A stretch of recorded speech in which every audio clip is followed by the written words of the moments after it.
Oh, man. Alright.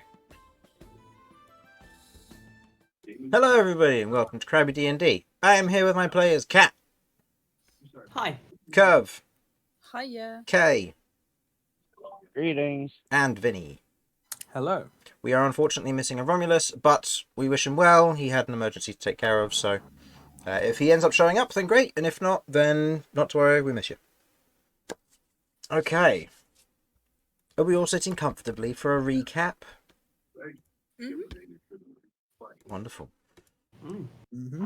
It's been a busy few weeks with everything that's been going on, and yet this world remains mostly motionless during that time. How odd. Anyway, last session our party of adventurers, Cat, Kay, Kirv, Romulus, and Vinny, had otherwise brought along a tag-along Corsair.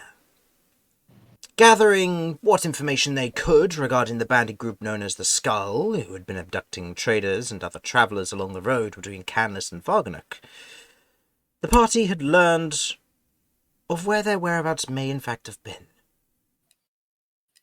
With similar information being learned regarding the mayor and their recent death, with the mayor's daughter being put in place to be the new mayor, but too young to do so, the ward has been misusing powers, supposedly, and otherwise being selfish, making the town a terrible place at the current moment. With raids happening to the northern farmsteads and the roads being attacked, they are bleeding, shall we say.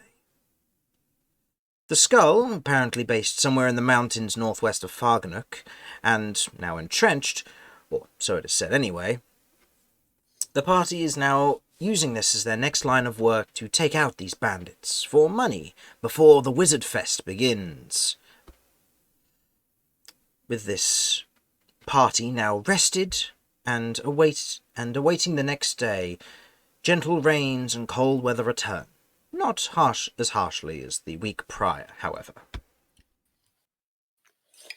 Within your otherwise conjoined but still separate rooms, you can otherwise hear the sound of the rain on the exterior, the wind rattling against the windows as you otherwise all wake up slowly but surely. The wind has brought with it a prickling cold that you can all feel, the crystal lanterns otherwise providing a false warm glow to the chamber itself, and still making you feel dreary and cold as you wake. Most of you wake up and prepare for your day's preparations, except for Kirv, who is currently still sleeping after the nightmare last night. Romulus knocks on the door and says, "Me and Corsair will go downstairs and get food." And they head downstairs for the time being. If there's anything anybody would like to do.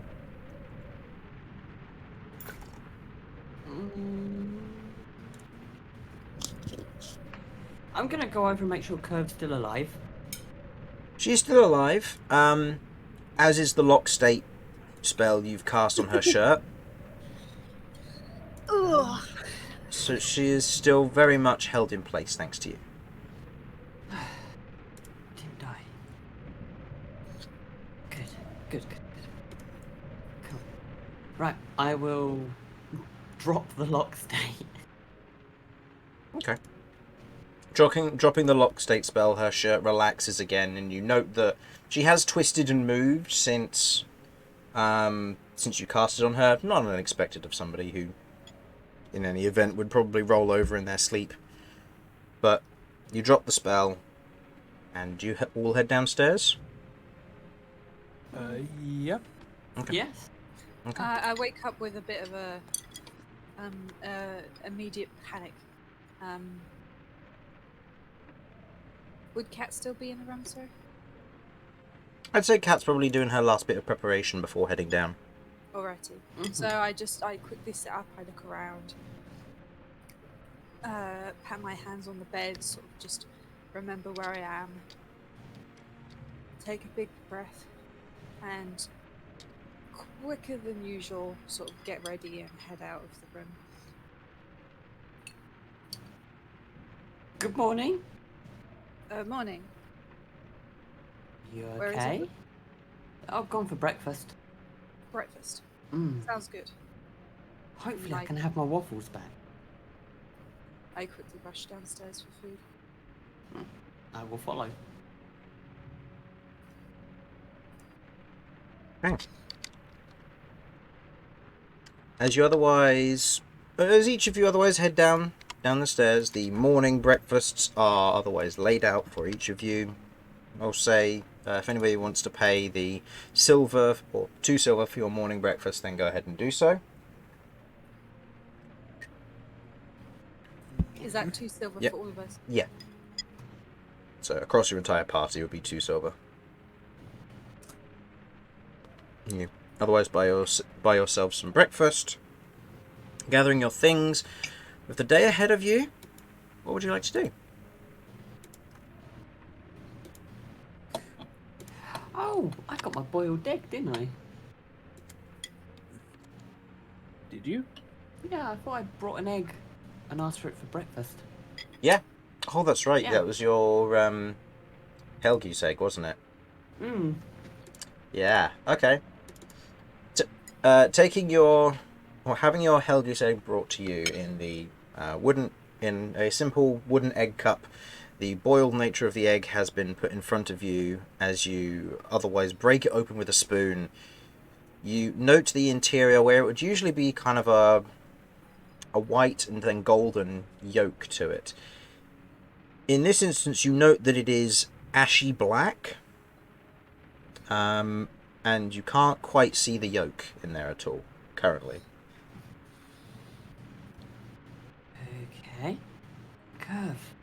Is it meant to look this colour? I don't know. Okay. I will look the curve. I don't know. Okay. I'm just gonna eat it. Okay. Eating it, taste-wise, it's not bad. It has a similar flavour to that of bacon in a way, with kind of a harsher, irony and peppery undertone to it.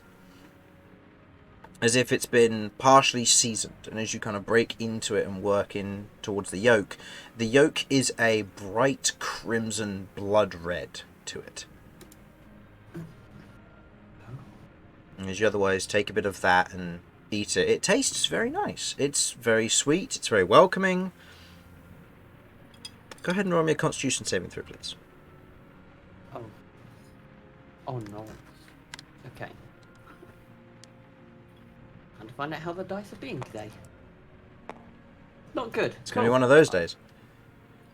So, as you are younger and you don't tend to have a high tolerance for spice, it's not a very, very spicy effect by any means, but for you, it feels dangerously hot to the tongue. As you begin to feel your mouth begin to burn, you are handed a glass of milk, and as you otherwise drink it down, it only makes it worse. Okay, it's hot. Really hot, but really nice. I'm just gonna sort of like eyes watering, got a bright red, persevere and take through this. It's okay, it's nice. Okay, tanking through it, I will say that for the time being, as you did fail the save for this, I'm not going to do any damage to you, but if anything happens today, I'm going to say that you have a -2 penalty to your concentration checks, because this does last for quite some time. Okay. Yeah, it's no disadvantage, but it is still a minor penalty from the save. Okay. Intelligence. Well, I can cope with a minus. That. Okay. Are you gonna be able to finish that? Tears streaming down her face as she's nodding Trying to play it carefully. cool. Yeah, it's fine. Romulus takes a little dab on the end of a spoon. Yeah, he's fine. DC was 10. He made it.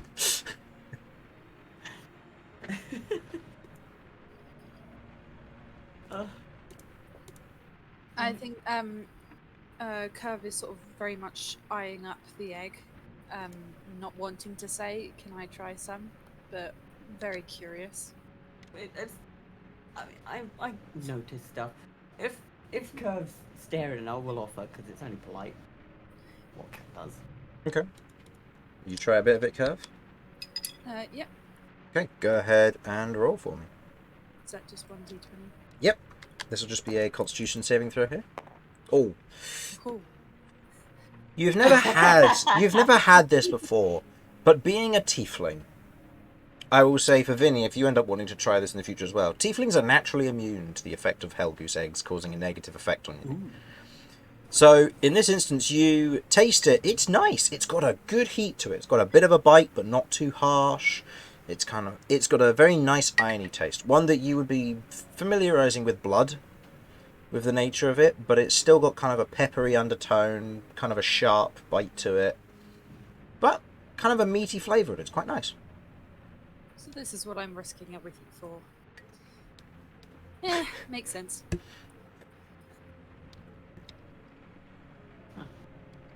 So what are we doing today, and is there any way I can help to make it go quicker? Well, I would like to go to the apothecary and get some potions and stuff. Is that a priority?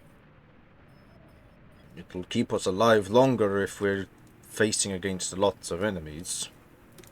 It's true. Maybe a good idea, actually. Also, what Does anyone have spoil might be potions already? Romulus checks his inventory. Cat's just shaking her head. It's such a mess here. Get out. It doesn't do inventory management.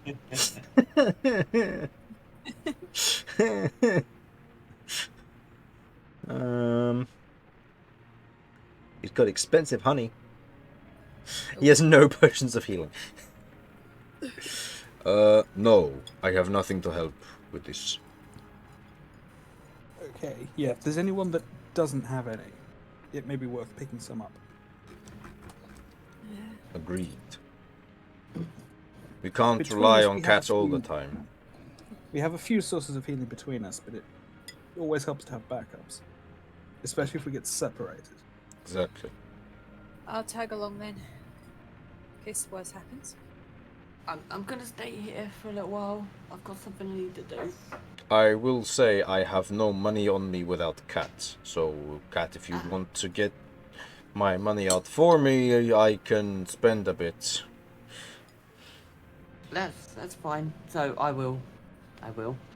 Cast pocket retrieve bag. His... Yep. Okay. Cool. Go ahead and roll me wild magic for pocket bag real quick. What level spell is it? Second. Second. So go ahead and roll it. Using the wrong dice. Oh well. All right. Yeah. That was close. It's fine, I'll take this roll still. So no, your wild magic doesn't go off as you otherwise reach into your bag. I'll say you pull out his money. He's not going to lose any of it, but he can spend up to 500 gold's worth of stuff on this for the time being. And then you'll put it back afterwards. Yeah. That's fine. So I'll just say that's what he's done for the time being if he wants to buy anything retroactively. Mm-hmm. As for the rest of you, you still have to check how much you have. I've got 2 healing potions and 1 mana potion already. Corsair otherwise checks his pack and goes, I have 2 basic healing potions and a potion of fire resistance in case it comes up. I have an apple never know. honey treat. I've been saving. Wait, is that one Romulus gave you? Yeah. Okay, that won't work. At this point, you otherwise have a look in your inventory. It's long, and Kirv doesn't know that. Yeah, it's not going to have an effect, but as you otherwise look at it, it's got a little bit of like blue speckling on it. You're like, oh, that's extra flavour. Yeah. Oh, it's doing pretty nice in there. By the way. I've got 2 mana potions, but no health. But I don't need healing potions. Mana I go through.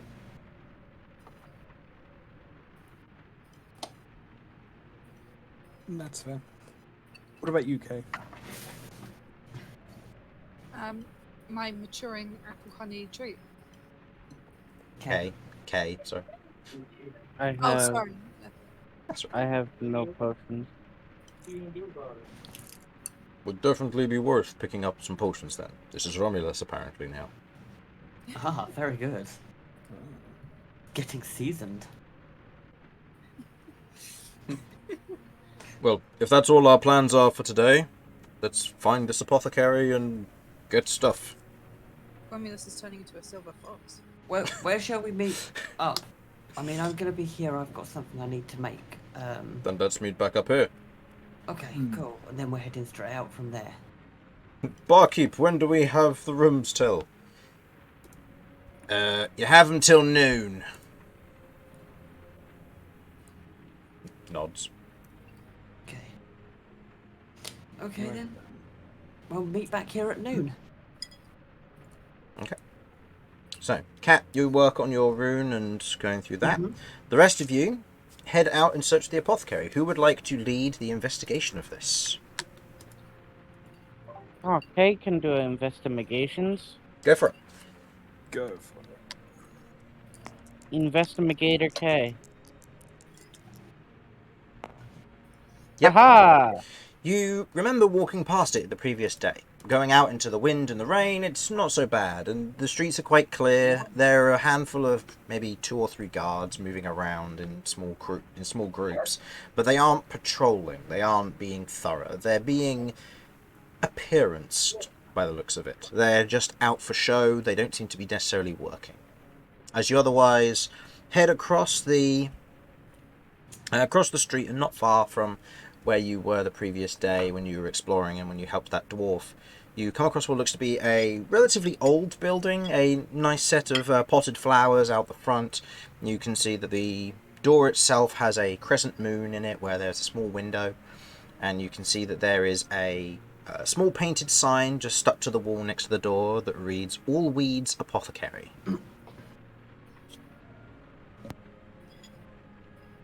All weeds. All weeds, yes. Is that what potions are made of? Weed? Do you think they heal you? Okay. You head inside? Yeah, Come this let's see far. what's going on. Yes. Okay. Stepping inside the interior of this, opening up the door, it immediately hits you kind of a general smell and scent of work going about in here. A natural scent of warmth and welcome. It smells of alchemy as you step inside. The sound of the world outside begins to kind of drown away slightly as you step in and get a bit of a better look. You see vials and potions, flasks and large and otherwise long tankards, almost, of these strange liquids and colours placed around the area. Jars and small, almost bowls of stuff, just scattered throughout the area in almost a mishmash. Dried herbs hanging from the ceiling, a countertop on the other side, and you can see otherwise tending to and pruning a rather small but round bush in a small pot is a rather tall, what looks to be, for those of you who would may have seen these creatures previously, which I believe the only one who might have would be Cat or Romulus, which is unfortunate, but you know. Actually, no, Vinny, you would have, because you come from the Beastlands as well in the north, don't you? So, yeah, in which case, no, you would have seen these creatures as well. This is an Arborkin. And you can see that they are entirely wooden. A kind of a nice smile to them. Knots and curls kind of embellishing the smile itself. Eyes that are very narrow and pointed. Leaves and twigs that are growing and sprouting from the hair, as they otherwise tend to and look after this shrub. They look up, and you can see a long kind of dark brown apron covering their front, a series of what looks to be trowels, secateurs, and small blades otherwise along the main belt line as they look up. Oh, it's good to have visitors, out-of-towners. How may I help you today? As she otherwise walks round from behind the main countertop, probably standing at about near a 6 foot, but not quite that tall. Well, we were going to be doing some travelling around here. We were hoping to get some potions. Ah, excellent idea. I don't do a lot of potions. I do alternatives, though. Natural remedies, homegrown, the alchemy side of things works, but it takes time, and time is difficult for brewing.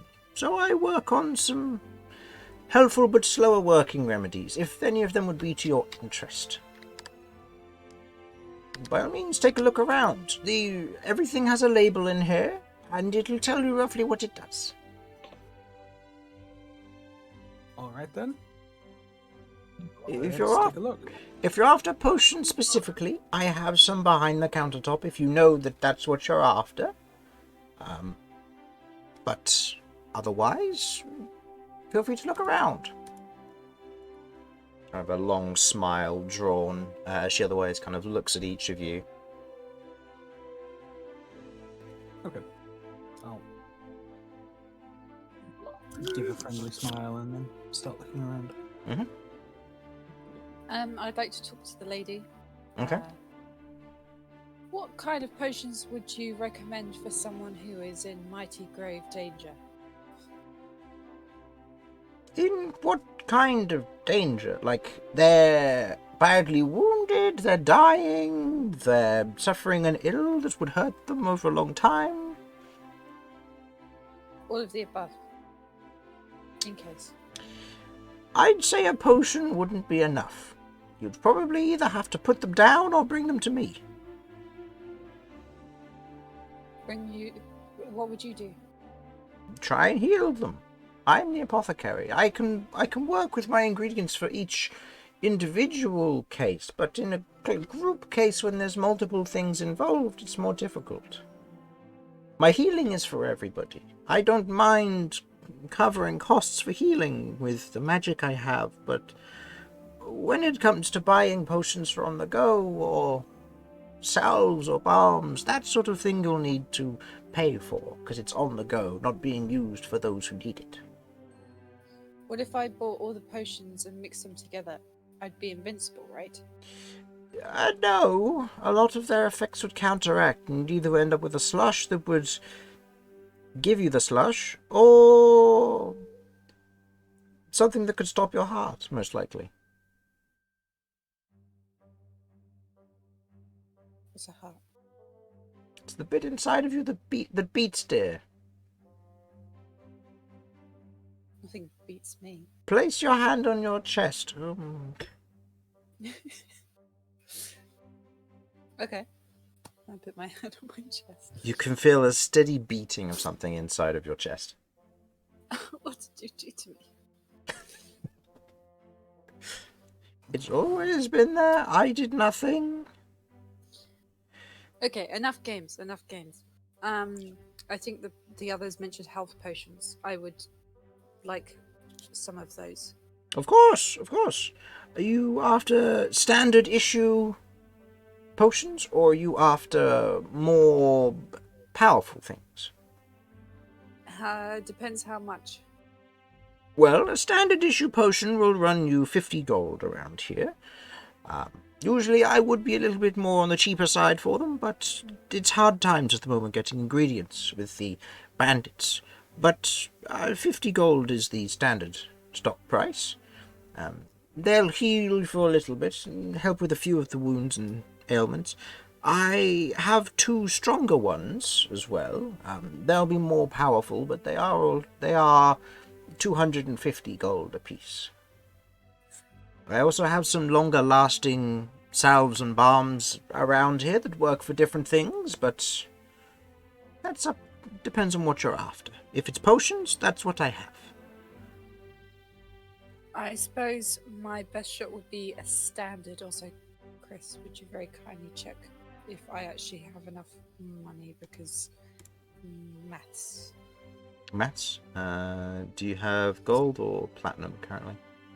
I do have. Oh, yeah. The platinum, so you have you have almost 400 gold, so you have enough for yeah, so you have enough for 2 potions? for either one strong potion, or you could have up to 9 standard potions with that. How long do potions last in the inventory? Do they go off? No, the potions last until used. Okay, I would like to purchase 3 standard. Okay, so that will cost you 150 gold, or 15 platinum. So I'll get that out there for you, and just add a healing potion to that, and there you go. And make sure to add 3 of them in. I've added the rest of the details there for you. And Thank you very much. they weigh. Romulus, how much do they weigh? You have them in your inventory, I bet, with a weight. No, he doesn't. Okay, I think they half a pound. Thank you very much. Half a pound? Yeah, half a pound. Thank you, Simon. I thank the woman and pace around the store. Okay. Pacing around the store, she otherwise watches each of you as you otherwise wander around. I'd like each of you who are wandering around for something else to roll an investigation check. And Kay, you said you were going to look around to see if there was something that can be mixed to make a strong cloud of smoke. Okay. Also, Vinny and Kay, go ahead and roll me investigation checks to see what kind of things you see. Okay. Yeah, I've got all the potions I strictly need, so I'm just taking a general round. I've messed up. Okay, Vinny, nice. You've messed up. What's happened? Just my inventory. I can sort it for now, sorry. Oh, Sorry. you don't need to put the LB. Yeah, I know. And then because I kept on putting 0.5 and it wasn't, and it just kept changing it to 1. And it's okay. I just messed up. It's alright, let me... Oh no, that's undoing what I did. Could you undo it until you get to the quantity, and I'll sort that in a moment. Thank you. Okay. So I can just do that. There we go. Okay, so, Kay, what did you get? 10? Looking around, there are a few things that could be used to make smoke. It would most likely involve burning some of the herbs that would give off a lot of smoke when burned, but you'd need quite a lot of it, and it would take time for it to occur. You wouldn't be able to make a smoke cloud instantly, by any means. It would probably be slightly faster than it would be setting a fire, and it would give off a lot of smoke with some of these herbs, because they're dried, and therefore they'd catch easier. But it wouldn't work in wet weather that you're currently dealing with. A lot of this isn't magic or working with potions that when mixed together will cause an explosion. It's more of a natural ingredients. So there are herbs that could work in that way that would allow you to produce a lot of smoke, but they need to be kept dry until the moment of ignition, which would then have to be in a place where you would otherwise be dry. But otherwise, both you and Vinny, as you're wandering around, see what look to be balms and salves of different types. Ones that work on healings, cuts, bruises, rashes, burns, all sorts. The ones that you mainly note are what look to be... get the list up here. Longroot salve, which, as you otherwise note, it takes a little while to set in, but it notes that it heals wounds very effectively. Longroot salve can be applied to up to 5 people, so it has 5 charges worth. Costs 75 gold for this pouch. And it provides 2d8 plus 2 healing to individuals. However, it has to be used over the course of a short rest in place of being instant. So it takes a little while to set in, but allows for more effective healing over a short rest. And the other one is a shield bulbs balm. When you apply the shield bulb balm to yourself over the course of a short rest, you will end the short rest with 1d8 temporary hit points. That has its per charge for that one, and that's 10 gold apiece.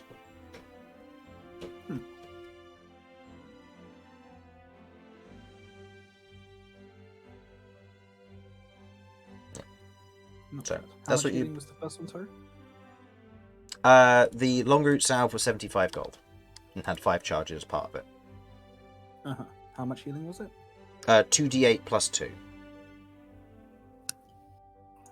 So it's effectively like 2 mini songs of rest over the course of a short rest given to someone.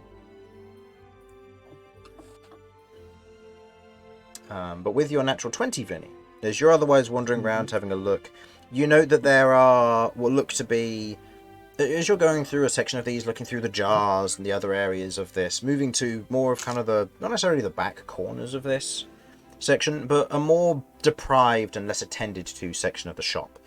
You note what looks to be an old jar that may have been sat on the shelf for quite some time. You otherwise kind of part the jars and pull it forward. Sorry, Gabby. That's right. You know that this is a balm of curing. It is 50 gold, which is pretty good for what it otherwise does. It has 4 charges and can be used to cure the poison condition instantly. So it's a 4 times use antitoxin.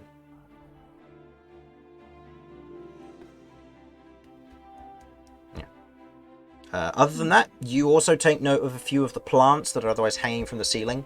One in particular seems to be following you around the room. And when I mean follow, I mean it has a long kind of section, or what looks to be a pitcher, that with a otherwise serrated or jagged ridge to the flap on the top of the pitcher. And it slowly kind of follows you around the room as you move through the room itself.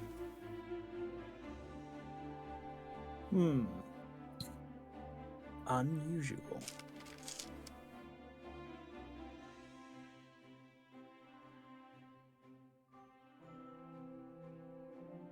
Okay.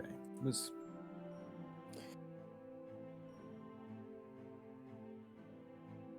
50 gold you said for the balm of curing. Yep, balm of curing was 50 gold. And it comes with 4 charges, which is effectively 4 times the antitoxin.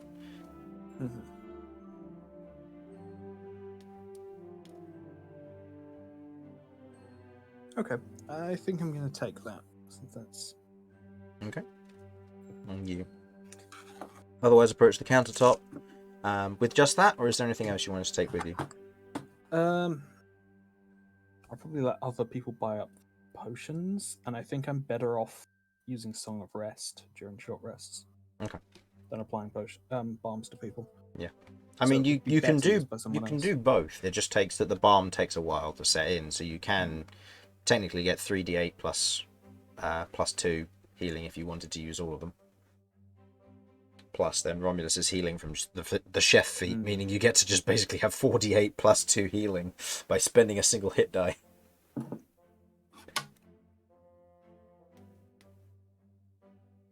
Which is kind of nuts if you stack it, but yeah. Yeah. But yeah, I'm going to start with just the balm of curing. Okay. So, as you approach the countertop with the balm of curing in hand, the old jar, she otherwise looks it over and goes, "Oh, an old relic you found. I thought I'd sold the last of those." Just tucked in the back of the shelf somewhere. Ah, there might be more of them around here somewhere then. But a good find nonetheless. It's a very strong one. You only need to apply a little bit for it to work. It's one of the better ones of my creations, but takes quite some time to synthesize.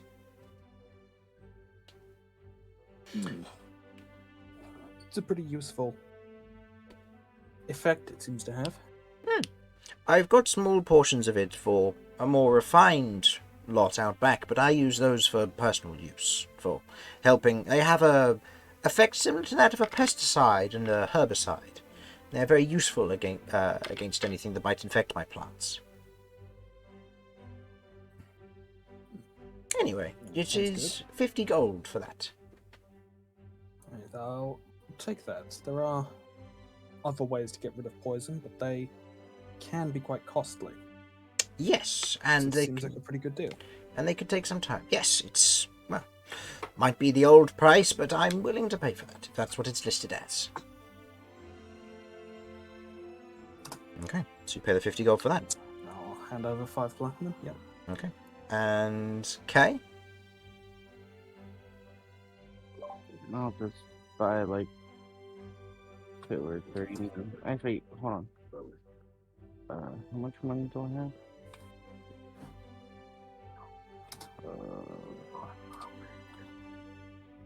How much was that big potion again? 250 for a greater healing potion.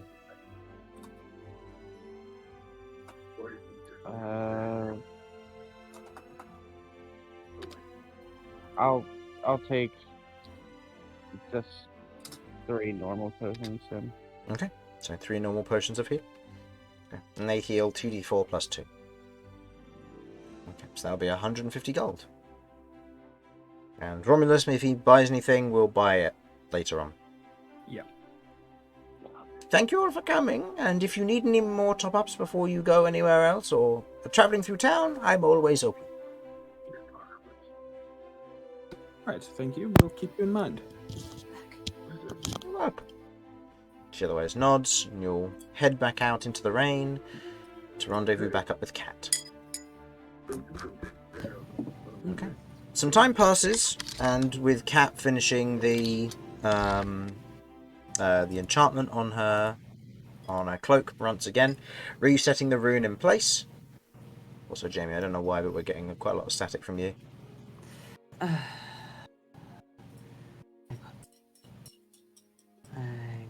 on. Oh. That end? Nope. I've got to do it on Discord, not Steam Labs. Yep.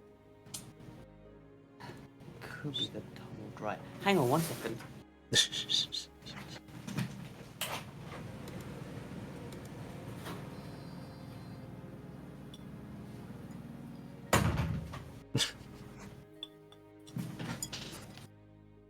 that any better? Yes. It's only picks up when you're talking, which is okay. Okay. Okay, so completing your rune with the rain and wind, otherwise presenting towards you in the day. You proceed on your travels, or do you have any last things you wish to do while you're in Farginook?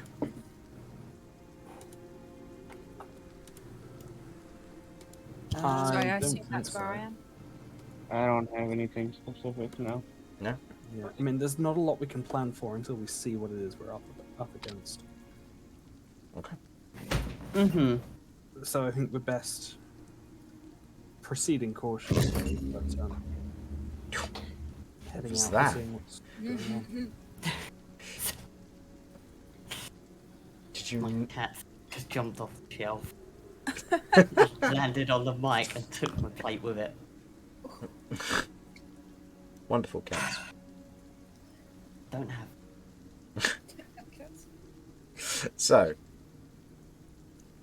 with nothing else that the party wish to do, you otherwise leave Farginook and proceed where? West, I believe we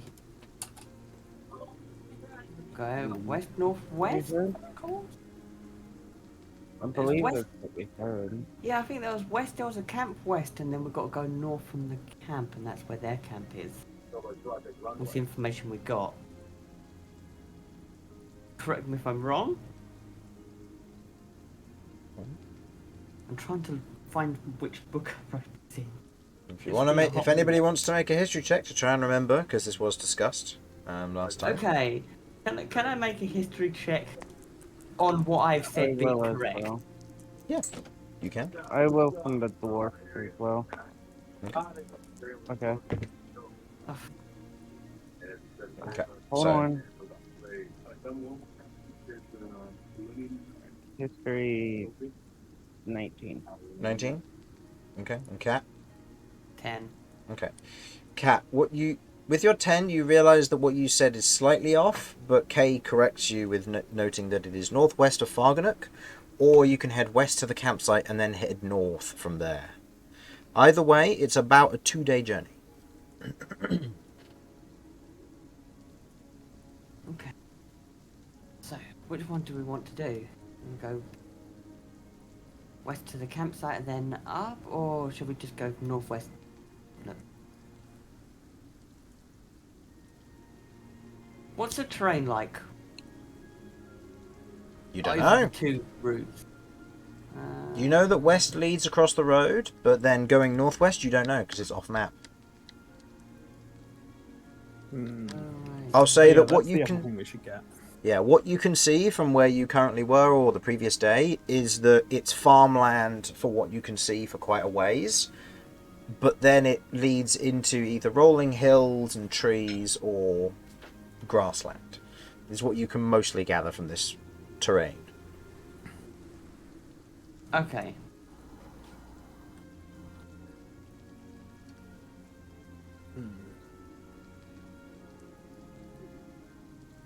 Is it going to be worth taking a few minutes to buy another map quickly? I mean, we could do. We could How do. much gotta buy? My theory is I kind of think we should go west and then head north from the camp. 'Cause at least then we've got landmarks to work from. Like if we just go northwest, there's a chance we could overshoot or miss it completely. Going over the road, there's a decent chance that we get attacked, since that's where they've been raiding. But to be honest, they're probably patrolling the whole area, so... Mm-hmm.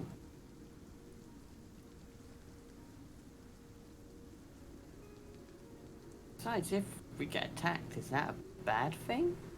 I mean, we've evidence we can look after ourselves, and we could possibly get information from people. Should we? Essentially, an ambush by experienced bandits is never going to be a trivial problem to overcome. True. True. But then if we make it look like we're not adventurers. Ambush the ambushers? We could say we wanted to join them.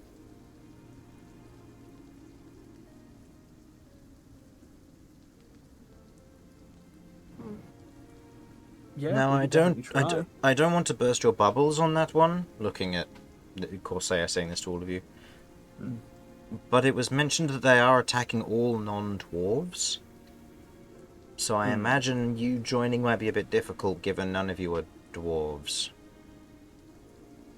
Could I get a disguise? Some I mean, people if might you be able to can get fa- disguise. If you can fashion something, but I imagine your friend, gesturing to Cat, might struggle with that, as would anyone who's taller than 4 feet. Which is the whole party except Kay, who could pull off a dwarf. Ah, yes. And again, you're not quite stocky enough, so you'd need to be a starving dwarf, but still. I can change that for an hour, Mm. or no, for a day until I take a long rest. That's true.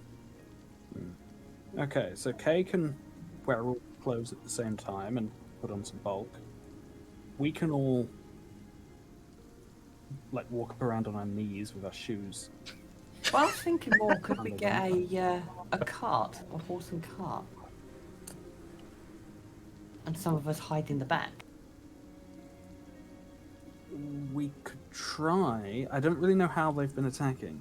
No. They might just... drop rocks on us.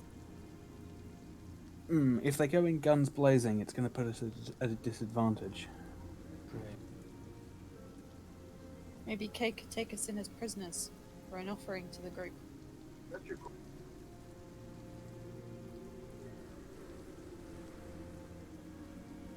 It would be a little bit difficult. I can't carry Romulus's weapons. It'd be pretty risky as well. Yeah, for this one dwarf to just randomly come out of nowhere having prisoners seems a bit... Especially if you're not part of the group, it might come across as suspicious.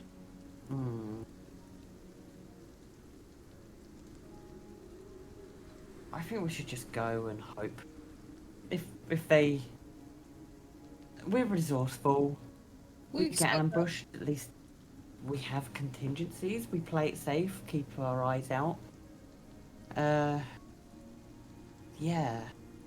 I mean, nothing short of coming up with some really crazy, convoluted, complex plan that's going to take us 4 days to try and put together. We are good at those. Yeah, we are. Famously. Scarily good. But maybe we should just, in this one case, we know there is a potential of an ambush, so keep your wits about you, and anything seems off at all, then we'll be ready. Even if it is nothing, at least our guard isn't down if something does happen. What? If the way towards the camp is forested, I can hide in the trees and kind of like shadow you guys and see if anybody is watching us or anything. True. Kay is very stealthy, so he can. He also has his rats, and I have Jeff. Fighting the wind isn't horrific. It's not. We have It's some- not heavy at the moment, but as an owl, Jeff will struggle. Okay. Yeah, owls are going to struggle with just about any amount of wind. But yeah, if we have the potential to do some scouting, we should be fine.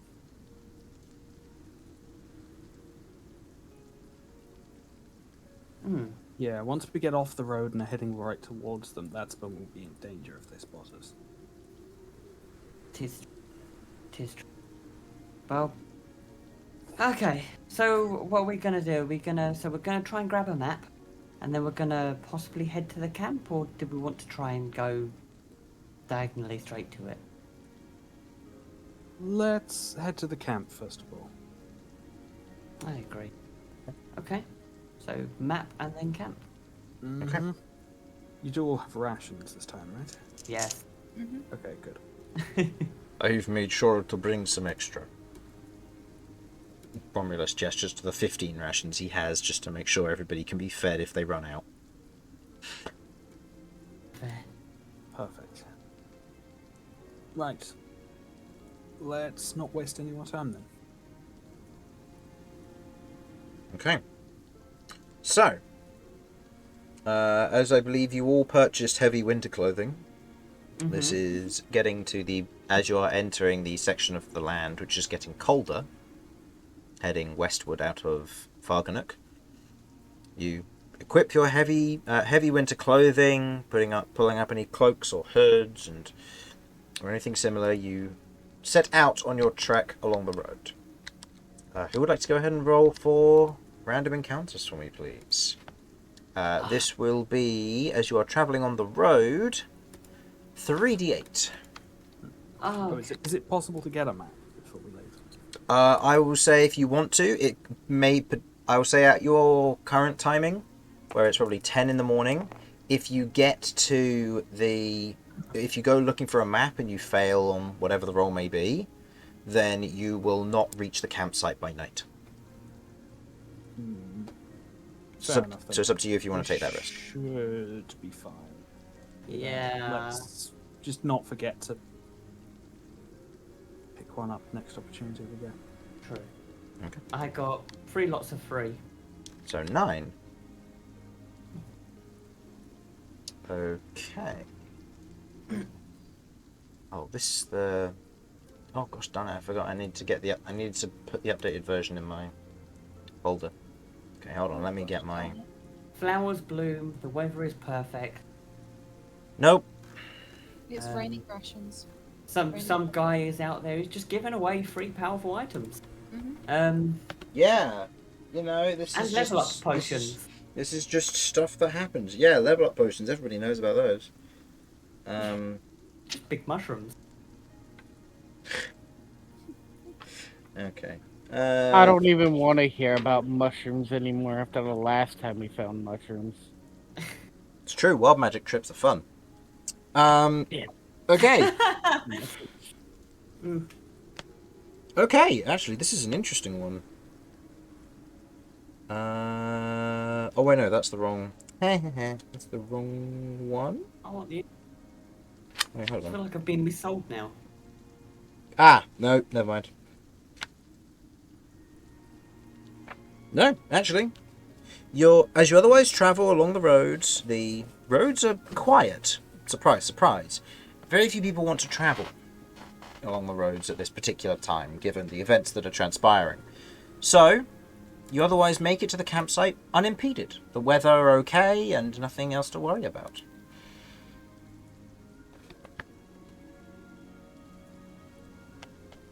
Oh, ain't that nice? Part of my prediction was correct. The rain continues to fall, and as you otherwise arrive at the campsite, you note that there is nobody else here. It is night, and you set up tents for the night. Mm-hmm. At least with 6 of us, we shouldn't have too much difficulty keeping watches. True. So, who's taking what watches? Corsair will help with one of these watches. I will take a what? There are trees around, right? No, this is in the middle. This is a section just off the side of the road. It is clear in all directions. There is no trees, there's no long grass. You've left the farmstead and entered heathland. There is nowhere to hide nearby. That is very unfortunate. I'll be taking middle watch, like normal. Okay. I'll take a first watch. Okay, so first watch, Cat and Kirv. Doesn't have dark vision.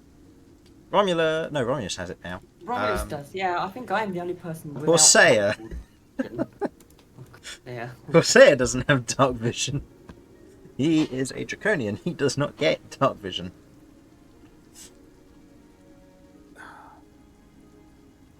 Okay. I assume Romulus will probably want to double up with Cat, so I'll go with Corsair Well, then. Kirv is currently with Cat, given both of them wanted first watch, so... Oh, right. Okay. I'm happy to move around with people who should want first watch. You two can both take first, it's fine. Okay. Which ones are taken already then? First watch is taken by Kirv and Cat. Kay is in second watch, and then third watch is empty currently. So you place yourself where you want to, and then I'll put the other two the other way around or wherever. Okay. I'll take third watch then. Okay. And do we want Romulus or Corsair on second or third watch?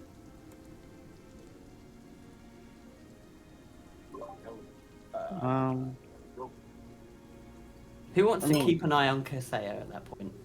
I'm happy keep an to. eye on I him. can. Oh, Kay will. Yeah. Yeah, you do it then. Okay. I can just have a rat specifically designed to just watch him. Okay. Oh, good point. So, first watch, Kirv and Cat, as the rest of your party otherwise settle down to sleep, setting up the tents nice and easily. The weather isn't too heavy or dangerous by any means, but it's still wet, and sitting out is going to be annoying. The two of you are on watch. Is there anything you would like to do?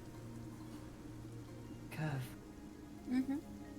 so you were kind of sleeping heavily last night? And then I'll basically give Kirv an update thing that we've discovered of course, so far. So Kirv's up to date with us all. Right. Don't trust the guy I already didn't trust. Got it.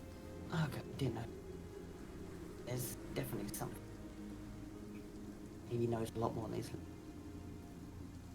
Just be careful. Always. Never, but okay. This time. How are you feeling after yesterday? Focused. I have a new focus. Good. Okay. Well, I am going to locate somewhere that's got a good vantage point, but isn't going to cause Jeff to find his way to Narnia. I am going to put him somewhere where he can overview. That would be Good. at the top of the tent. Then there's nowhere to hide around here. So True. Can I put him like on the? Yeah, I guess that is. The tent would be the highest point for miles, so... Okay, fine. I'll just keep Jeff down because I don't want him. That's gonna end badly. Yeah, just stay. Keep an eye out. Jeff just sits next to the tent entrance. Very inefficiently, he's effectively prone, but he's safe. Well, I'd rather safe than kind of a horror. Okay. Keep an eye out for the rest of the night, and same for you. Keep an eye on our new. If anything seems off, no. Thanks, yeah. bye. Give him up. Okay. And look round. Yes. Okay. So I'd like both of you to go ahead and make me perception checks for the night, please. Given it is dark, are you laying a campfire, yes or no? There's no wood nearby, so someone would have to have stuff to burn on them, which I don't think your party does. So there wouldn't be a campfire, so you're going to have to both roll this with disadvantage, I'm afraid. Oh, well, straight because I'm using Jeff. Oh, because he would give you advantage. Well, no, Jeff rolls on his own, doesn't he, for this, and then you... No, so I use Jeff normally when I'm doing because I have done. Oh, I see, yeah. So then go when ahead. I go to bed, he does his. Yeah, so go ahead and roll yours from that then. 12. 12, and Jeff? 15. 15. Nothing catches your attention. You have a good visual on most of the area around you. You're in a little bit of a divot, but you can still see like a good 100, 200 feet out from where you would usually be. It's dark, it's cloudy, so your vision's a bit hampered still, and with the rain coming down, it doesn't help that much. But you're keeping an eye out still. Nothing seems to happen as you pass over Watch 2K and... or say it. Okay. And then Jeff will just keep an eye out from that point. Yep, carrying on that 15. Mm-hmm. Okay. So, Kay, is there anything you want to say to Corsair during this time, or just have the rat keep an eye on him? I'm just gonna have the rat keep an eye on him. I don't want to make him think that I'm suspicious of him or anything, so I'm not even gonna try anything. Okay. Go ahead and roll me 2d12 then, as the random encounter roll fell onto your watch.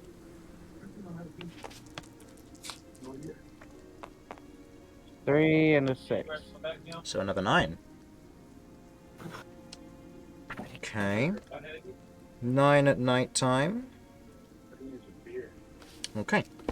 Go ahead and roll me 1d10, please.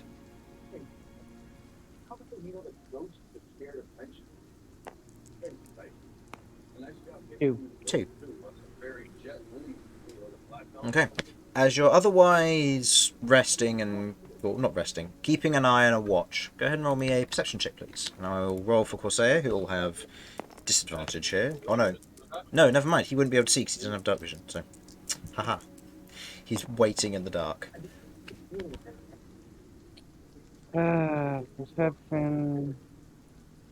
8. 8? Okay. Keeping an eye out as best you can. Your rats keep an eye on Corsair. You're kind of sitting there and waiting for a moment before you begin to hear kind of the low rattle of wheels on dirt.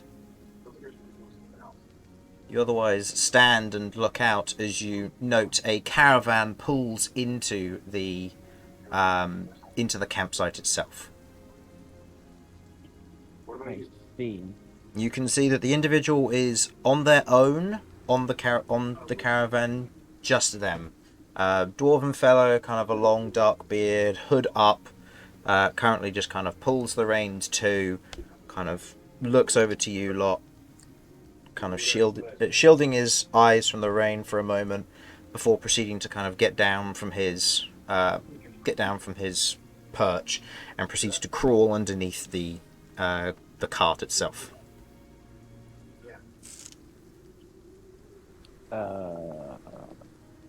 Is there a chance to sleep or something? It's raining. Interesting. It's an open top cart with a tarp over the top. The as he otherwise just kind of crawls under there and stays there.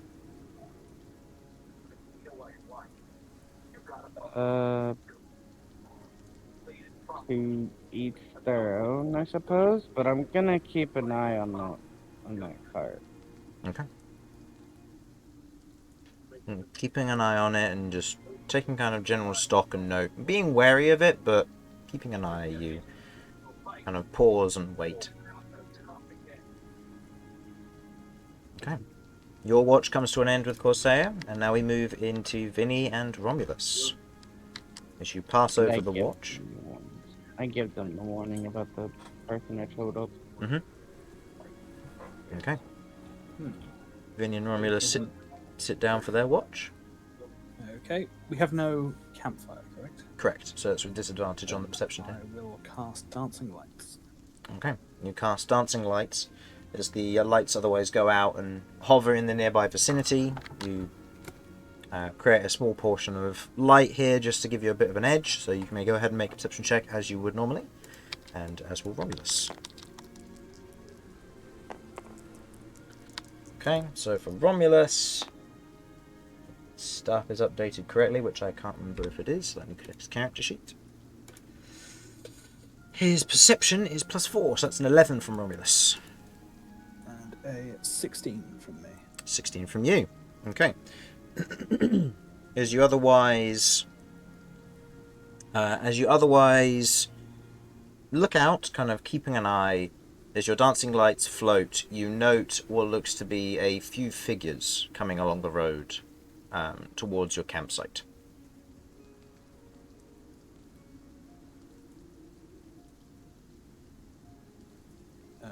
Okay. What sorts of figures do they seem to be? You see that there is what looks to be one larger figure with them, another one who seems to be kind of carrying and dragging some kind of luggage behind them, and what looks to be 2 other people on either side of this large figure.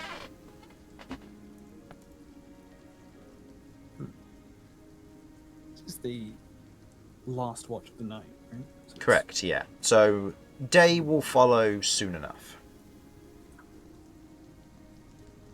Strange time to be travelling. Is there any sign that they appear to be hostile?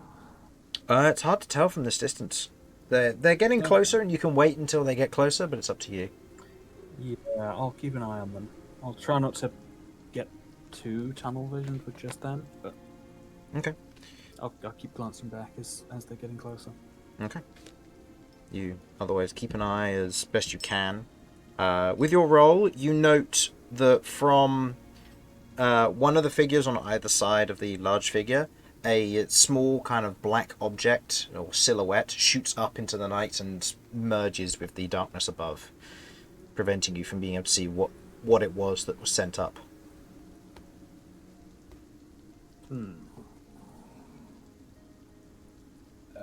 Okay, strange. Are they getting closer still? They're still proceeding towards the campsite, yeah. Okay.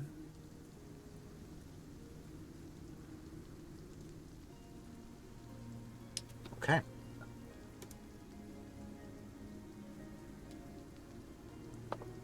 As you otherwise kind of keeping an eye with all this that's going on, just looking out, there's a sudden moment where you're otherwise sat there and the wind and rain stops. You can still see it falling and kind of the light heathland blowing, but you can't hear it anymore suddenly. And the figures break into a sprint. I would like you and Romulus to roll for initiative, please. The rest of the party is currently unconscious and asleep still. Fine. So this initiative order will matter here. Would Jeff have picked this up? No, Okay, cool. unfortunately not, as you will discover why in a short moment. Oh, What about my rats? Your rats will have, but they have to get back to you to wake you up. I never sent them out, so they're with me. So they're in the tent with you? Yeah, they're always with me. In which case they wouldn't have picked it up, because they won't be able to see outside the tent. because the flaps would have to be closed or you'll be getting wet. So the rats aren't able to wake you up in this instance. So Romulus got a... Romulus's initiative, that is an 8. Let me quickly go and change the music here real quick. Okay. Okay, with Romulus getting an 8. And Vinny, what did you get? 17. 17. Okay, that's pretty good. I need to roll for these individuals. Right, did I change that guy's stat block correctly? Yeah, I did. Okay. That seems surprisingly high. Okay, I think I need to make a minor modification to that one that I forgot to put in. The modifier is not the right one, but the stat is, so that's okay. I'll just make that adjustment. So, that guy, that's cocked. Just the cheese getting in the way. A little bit of cheese got in my dice tray. Okay. Okay.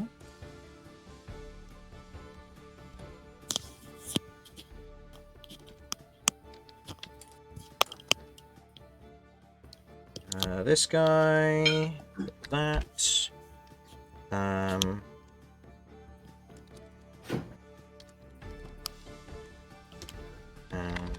what's this? Okay. Ooh, not great on their roll, but that's okay.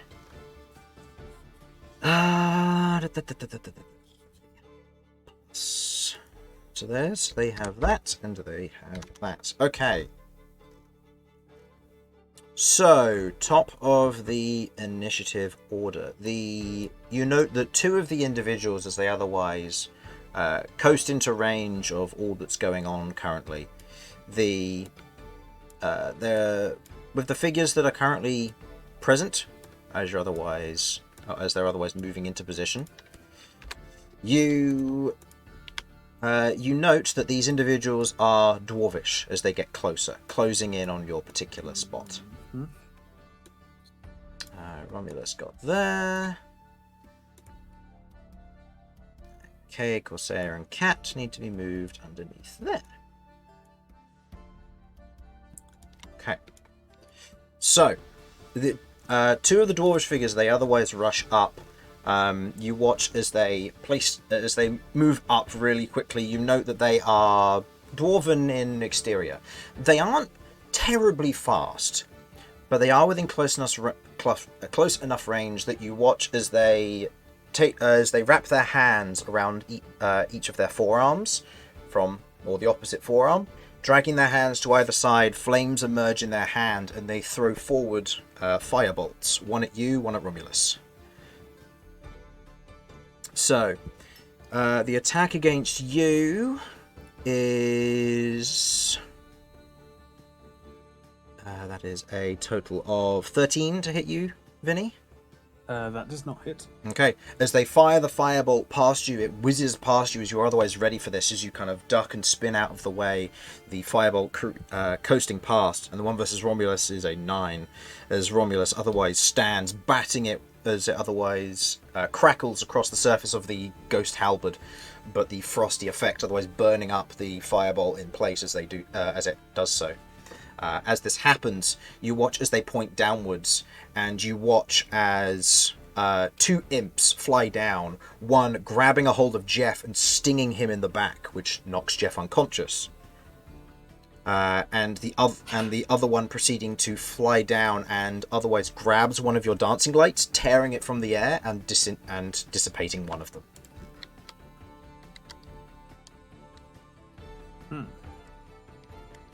So, I'm just going to quickly draw an impromptu map here.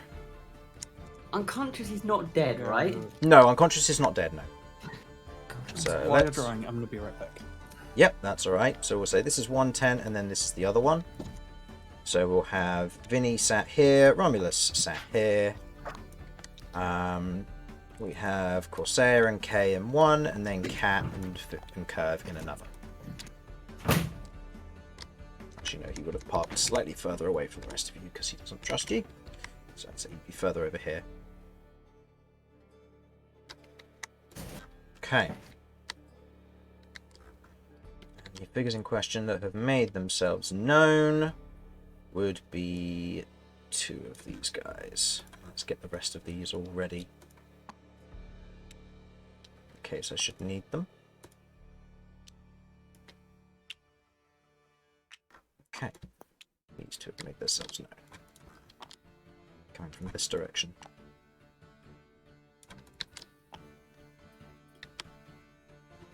I'll flip the others over and leave them behind so that you know they're roughly where they are, but you don't know exactly where they are.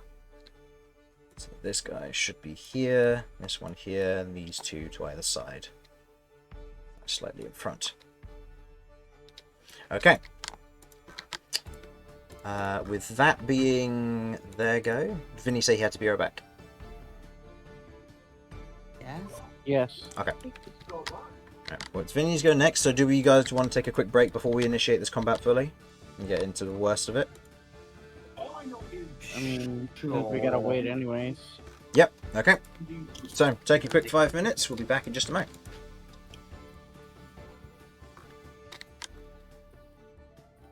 Actually, due to the nature of this, Vinny would have to be here for the tent. But I've drawn these portals. Alright, be right back.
Alright, I'm back.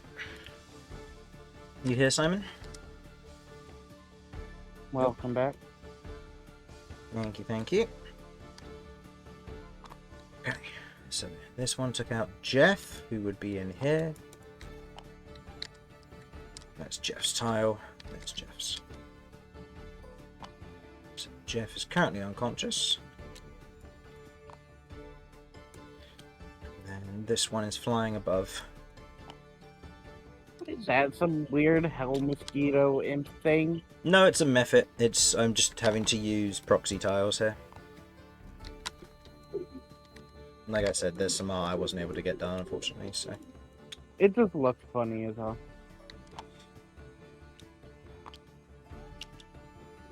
They both take the same turn, so I only need one of them. And I don't know which one is the grid. It's the grid, so I need one of them. Apologies, I'm back. That's alright. So, voices goes at the top. For now, till Yep. we'll find out where everybody is. That's right. So, Vinny, you are up as the 2 firebolts missed, one against you, one against Romulus. They missed and coast past. Felipe, not Felipe.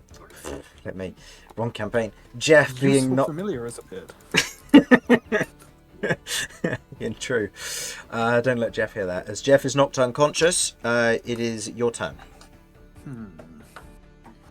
Okay. The sound of everything around you is currently not present.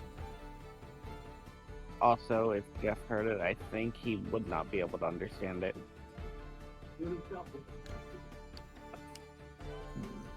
So everything is completely silent. Currently, yes. Okay, not good.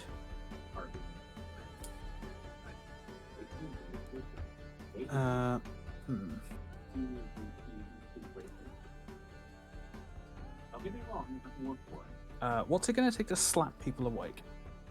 I will say shaking someone awake will be an action. shouting is free, but you aren't sure whether you can be heard currently. Slapping and doing damage to someone, I'll say a point of damage to wake them up, it will be a bonus action.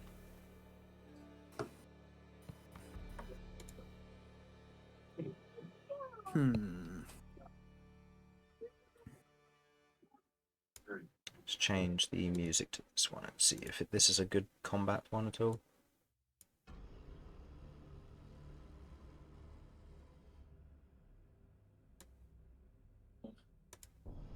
Okay.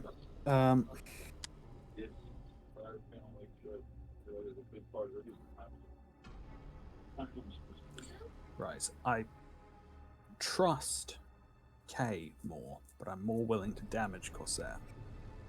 Okay. So I'm gonna duck inside the tent and like kick him in the ribs.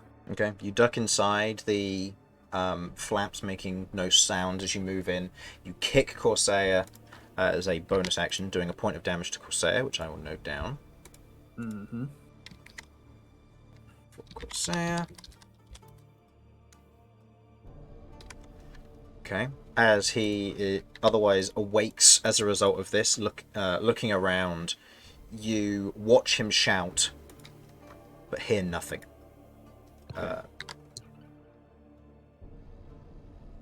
I will point to my ear and then point to K.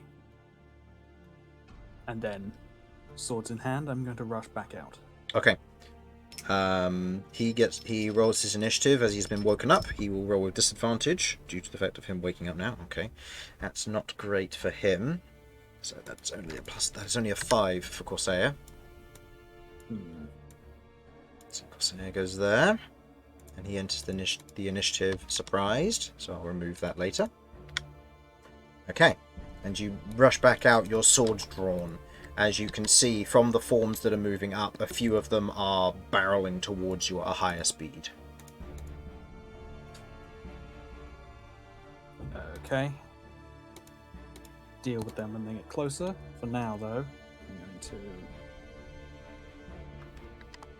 move over here and try and slash at this thing. Okay. Taking a swing down towards the impish figure, go ahead and make me an attack roll. This will sneak attack if it hits. Mhm. So...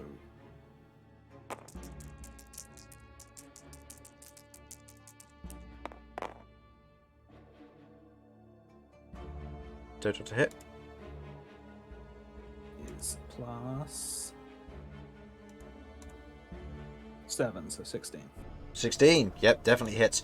As you swing your blade down and through the impish figure, carving it in half, you note the kind of the reddish form of it is peeled in two, separating into this scatter of black blood that otherwise scatters across Romulus. The imp has been vanquished. Okay, so it's not going to be But Felipe, relevant in this case, but just in case, how does the Sundance Scimitar work?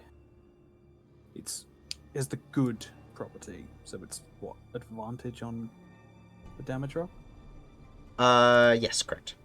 Is that the whole damage roll or just the weapon? That's just the weapon damage roll. So that would have been the Okay, D6. and you need to so. be rolling them separate from now Yeah. on for that one. Then. Alternatively, just do this. There you go. There's your weapon damage. It's a green one. Nice. Okay. And I can change the color to anything that you might want. Or I think you might be able to if you want to, but... Possibly. I'll Yeah. experiment with it. Yep, that's all right. So, that's your turn. Not Philippe, I'm messing it up now. Jeff remains unconscious, though. As whatever the imp has done, Jeff remains out of it currently. Okay. End of your turn. It is now the big guy's turn. You watch as, from the shadows looking out, you watch as this massive, bulky figure, two meaty arms wrapped down to either side, large spines otherwise rising from its shoulders and back, a pig head to the top of the body as it otherwise rushes towards you, this massive cleaver and hook in hand. As this is art to just replace whatever the creature is. But in this instance, I'm using this one because it has a cleaver and it makes the most sense. So this goes after you, as this is going to rush towards you. 5, 10, 15, 20, 25, 30. And then it's going to... Yes, it's going to dash. 5, 10, 15, 20, 25, 30. As it rushes towards you, a cleaver and hook in hand, as it rushes out almost... You can see that it is physically letting out a noise, but you can't hear it.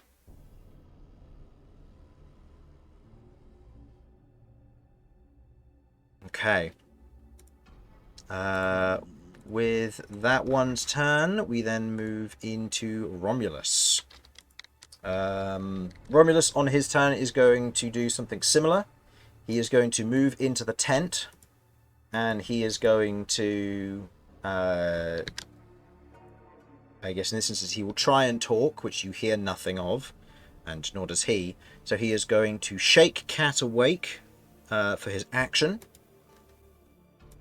And he is going to gesture to wake Kirv up. And then he is going to step out. So that would be 5, 10, 15, 20, 25, 30. And he could move closer, I suppose, but he's going to use his bonus action to rage.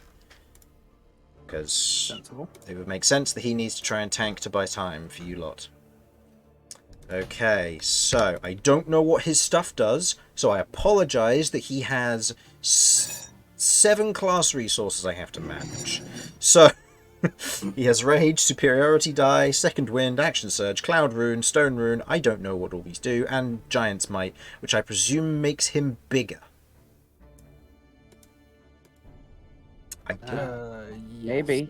Thanks. I don't know. Is it a bonus action to activate that? So it's a bonus action to activate that. So yeah, he'll become large if he does that. I don't know what else it does.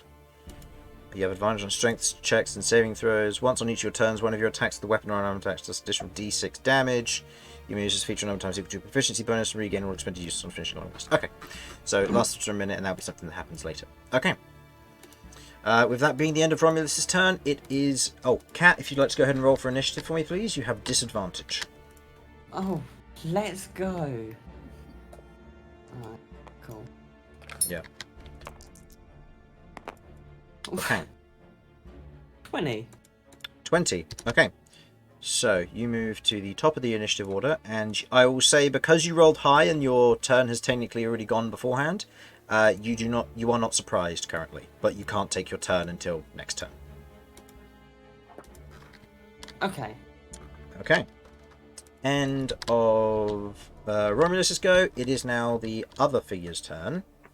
You see the human, which looked like it was carrying luggage. You now note that from its shoulders downwards to the tips of where its hands would be, are massive, almost slug-like appendages.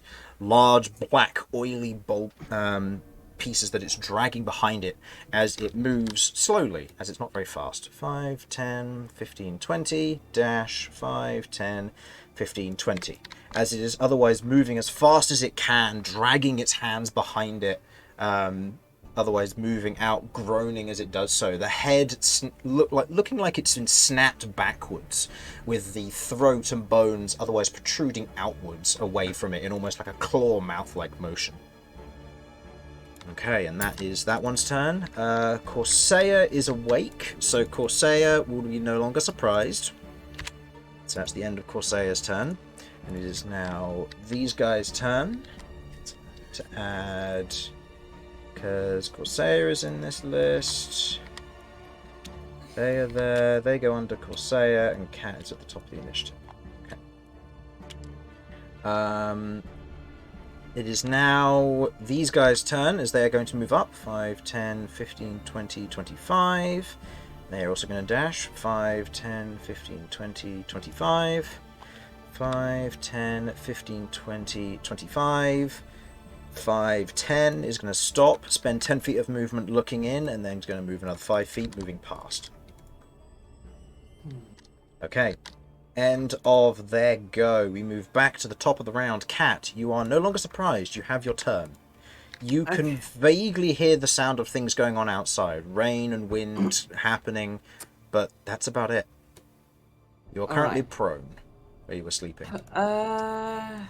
Okay, to shake Kirv, would that be a bonus action? If you wish to do 1 point of damage to wake up Kirv, it will be a bonus action. Otherwise, it's an action. Well, considering I've just seen Romulus in here in a real panic. Mm-hmm. You note that he said nothing. He just Yeah. shook you awake and then ran out. I mean, I'm assuming because normally say what or what have you when someone wakes you up, and I assume I didn't hear myself. No. Okay. I am going to. Yeah, I'm going to do what I can. I'm going to try and wake Kirv up as quick, so I'll give Kirv like a punch in the arm or something just to Okay. make sure Kirv is awake. I will say And I'm going to bonus go... action, standing up. You accidentally stand on Kirv's hand, waking her up. Go ahead and Okay, roll for that's initiative that. for me, please, Kirv. You have disadvantage on this because you are waking up from sleep. Okay. 7. 7. Any modifiers to that, or just 7? Oh, sorry.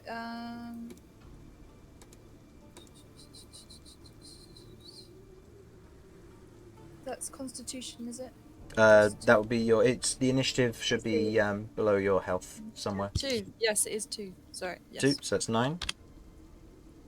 Yes. Okay, so that puts you there. That puts you just above Romulus. Okay, and you are currently surprised. So I'll note that down, so you won't get your first turn. Okay. Okay, you spend half your movement getting up, Yep. Cat. Yep, the last of my movement would be get outside and look over. 5, 10, Vinny's shoulder. 15, so there. Right. Yeah, that's cool. Yeah. Now, to put a charge into my rune, Mm-hmm. is that a free or is that an action? I I believe can't to remember put what it was. it should say in the skill. Okay. So what are we looking at here? It is rune binding. As part of a ritual, it takes 1 hour right to do that, which you have to have spell prepared. Bonus One action. rune. It's a bonus action. Yeah. Right. So okay. bonus action woken up Kirv, so you can't charge a rune. Okay. apparently. Right. So none Well, of your I- runes are charged. I can charge my rune just using my action.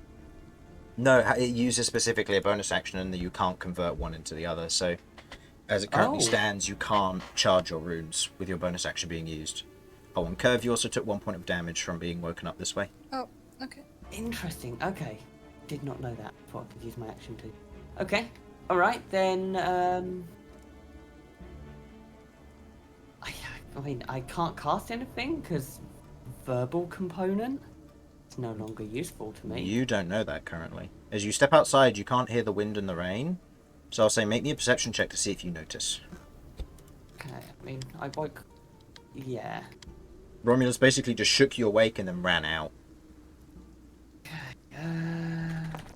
Say percent. That's gonna. 13? 18, you said? 13. 13. Perception. Talk. Essentially. No. In this instance, as you otherwise head outside, you don't notice. Versus the DC of these individuals, no, you don't notice that the silence spell is up. Okay. Alright. You see what looks to be a large, kind of bulky figure, stockily built, with this pig's head and hook and cleaver in hand, rushing towards Romulus, who's holding his own halberd up in preparation for this thing getting close. Okay. I will turn to Vinny. What's going on? And As you say that, you cannot hear a thing. cool. Excellent. Then I guess that ends my turn. Okay. I just need to double check what the ghost halberd does, because Harlan's inventory is atrocious. Yeah. I hope he wrote down. He has the stuff for the Lonely Bector Corbin, but he doesn't have... Oh no, there it is. Okay. Alright, end of your go. It is now the these guys, who have the same turn as you, I should state, but they go Okay. second because they have a lower dex mod than you. The two in the back, seeing that there are individuals who have woken up, they kind of say something to one another, which you currently can't hear. And they are going to...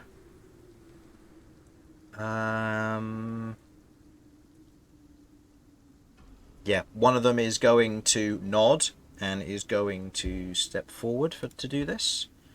So 5, 10, 15, 20, 25 is going to move here. And you watch as, from their hands, you watch as runes run up alongside their arms. As you watch as they clutch a small ball of darkness in their hand, twisting it. And a tempest, double the size of what it would usually be, of a darkness spell,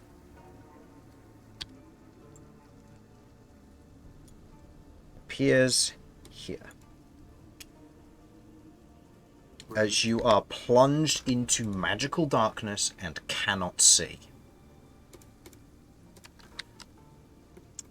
The other one, so that expends some of their uses. The other one is going to go 5, 10, 15, 20, 25, and is going to... he'll be doing a disadvantage because I did this out of order, but he's going to attempt to fire a firebolt into the darkness to try and hit someone.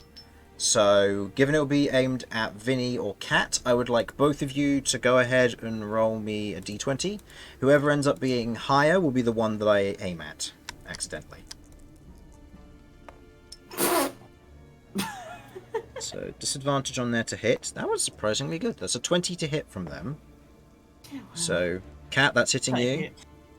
Okay. Yeah. So that will deal...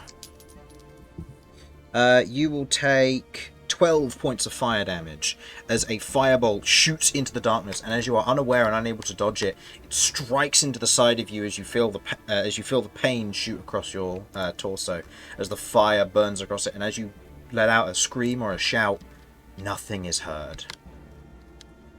Okay, end of their turn. Vinny, you are now in complete darkness. You have awareness of where you are going because you were awake when this spell was cast, so you know roughly where everything is. So you're not going to trip up or fall over anything currently. Once stuff moves, it becomes more difficult. Okay. Yeah, I think I can reasonably guess that they probably didn't cast this on themselves. I assume I would recognize the darkness spell. Yes, you do. And You I can you cast it. recognize the immediate darkness, and you know that this is either one or two things: blindness, deafness, or darkness, and you're unsure which. Okay. Let's start moving and try and find out. I Okay. know where a dude is, so... Duh. 5, It's 10, there. 15. Okay. And then... 25, 30. 2025, I think. But... Mm-hmm. Right, 5, 10, 15, 20, 25. What did I say? Either way, 25 feet gets you there. I'm going to attack this individual. Turn it down a little bit See more. what comes from it. Go for it. The individual is otherwise on their own, so swashbuckler. So you get your sneak attack on this, and you get to re-roll your weapon damage because of your rapier. So I just need to hit. Yep. This is for How well armored is this? Black Blade. You can see that they are wearing what looks to be some form of like a splint armor, and what looks to be a large shield on their arm. I will say that with your passive investigate, or not passive investigation, passive perception, you can see that the armor and the shield have grown out of their body. And they seem to be made of what looks to be kind of this dark metallic carapace. Peculiar. Okay, that's an 18 to hit. 18 to hit, just misses, unfortunately. As you take the swing against them with the rapier, they raise their shield, twisting their body in almost an inhuman fashion as it glances off of the shield itself. Okay. That's my big swing with the scimitar, but... they are going to spend their reaction to Hellish Rebuke you. Oh no, you have to deal damage to do that, don't they? yeah, I have to... Okay, so never mind. They can't do that. Don't know what you're talking about. It's actually Purity Rebuke. Yeah. Also, as a note, can I hear here now? Yes, you can. You can hear the rain, you can hear the wind, you can hear the squeals and the grunts from the large thing next to you, and the dragging of the large kind of inky black sludge sacks to either side of the thing behind this individual. Noted. You can clearly see that this is a very dangerous scenario you're in, and that you're not surprised individuals are getting caught out by these ones, given the tools they have at their disposal. Okay. Well, just double check this works how I think it does. 'Cause it's been a while.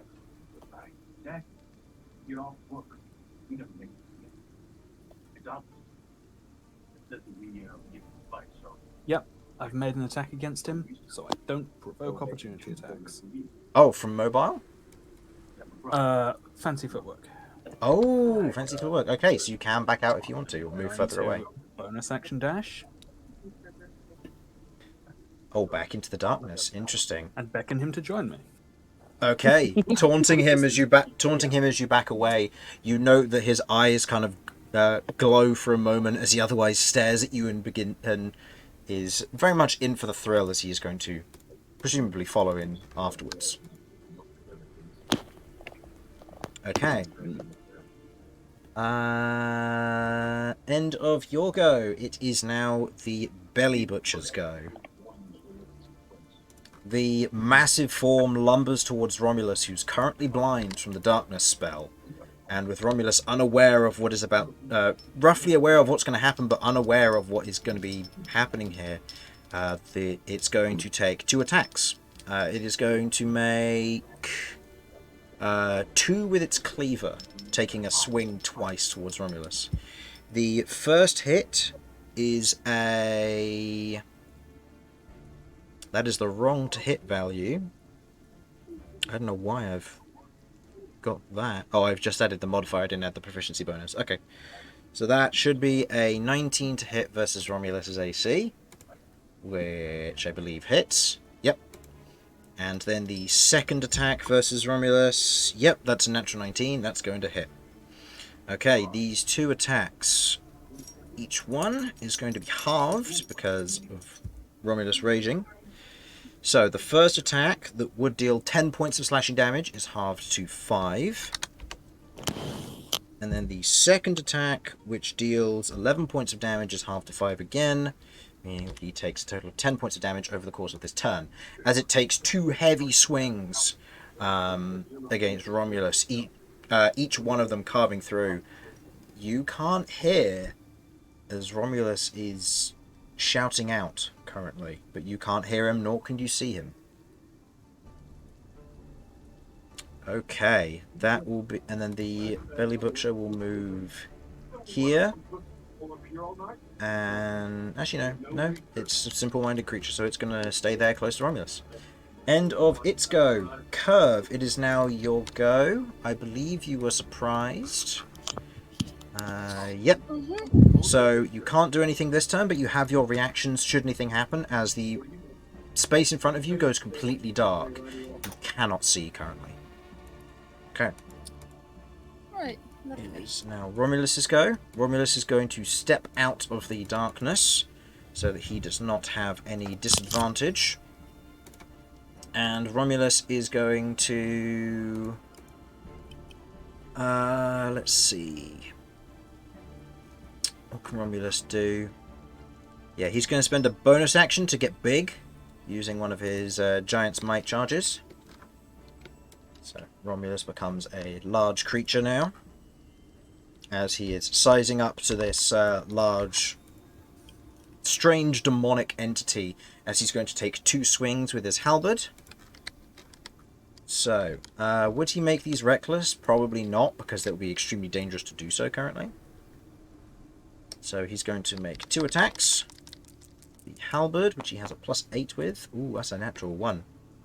So the first one, as he takes the swing, with it up towards the creature, that does. He doesn't have it added into his weapons. Harlan. You have to have words with him after this. Okay, that is a D10 +2 cold damage plus his other modifiers because he's raging. Meaning that is 3 plus 7 plus another 2, so that's 9. So that's 12 points of damage. As he otherwise, it slashes up and through the belly butcher. How much damage did I say? 12 was it? Yes. Yes. I Okay. think so. Okay. Okay. When Romulus does that, his second attack with the natural 1 as he takes the swing against it, the belly butcher will use its reaction to make an attack against Romulus, because it can do with its cleaver. That is going to be a 14 to hit, which I believe misses Romulus's AC. Yep. As it takes the swing with the cleaver, missing Romulus in the process as it does so. Is there anything else you want Romulus to do? Sounds like, if anything, he'd probably just say, "I want to look scary," squaring up, Okay. something like that. So he's going to square up looking scary. Okay. Okay. End of his turn. We now move on to the Hauler's turn. 5, 10, 15, 20. Can't get within range because this thing is slow. So it is going to lob at Romulus. It has a low to hit on this because it's using its dex, which is not great. That is a 12. As Romulus watches as this thing's arm, as the weight on the end of its arm detaches and shoots towards him, the heavy weight of it careening past him and scattering into the stone behind, into the earth and heathland beyond, but not doing any real major damage. I will say, for the benefit of the doubt, the lobber's attacks are very loud, so I will say, Kay, go ahead and roll me a perception check with, I'll say, disadvantage. This will be against a DC, I'll say DC 10, given this thing's failure to hit Romulus. If you succeed, you'll wake up, otherwise you have to wait till Corsair wakes you up on your turn, or on his turn. Okay, so you wake up, so go ahead and roll your initiative roll. You have disadvantage still, because you're waking up from sleep, and this will just remove you from the surprised stuff. And I'm also gonna just letting you know I am gonna be using my nimble footwork. Okay, so go ahead and roll.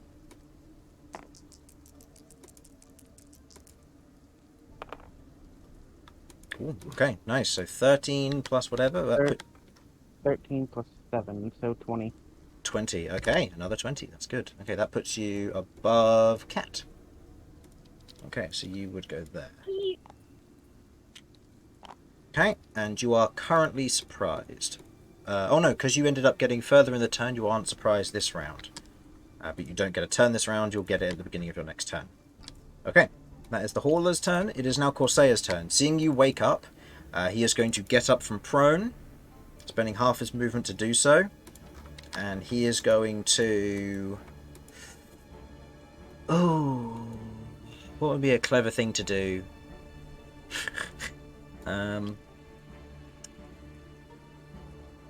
Yeah, he's going to step into the darkness as best he can. So 5, 10, and he's just going to try and go this way. 15, and that's all of his movement. He can use his action to dash just to get out of the darkness. He makes it to here. The Mephit that is above takes its held action and is going to dive bomb. Okay, doesn't manage to snatch anything from Corsair's inventory before moving on. Okay, end of Corsair's turn. It is now the Blackblade's turn.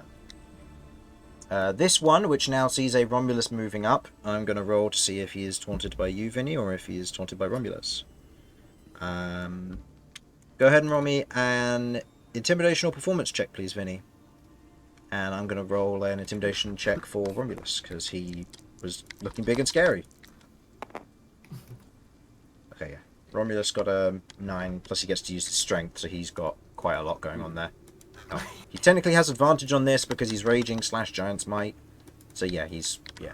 So the Black Blade is going to move up. 10 for performance, so yeah. Yeah, so the Black Blade's going to move up, and with his short sword, he is going to take a... Yeah, he's going to try and stab Romulus.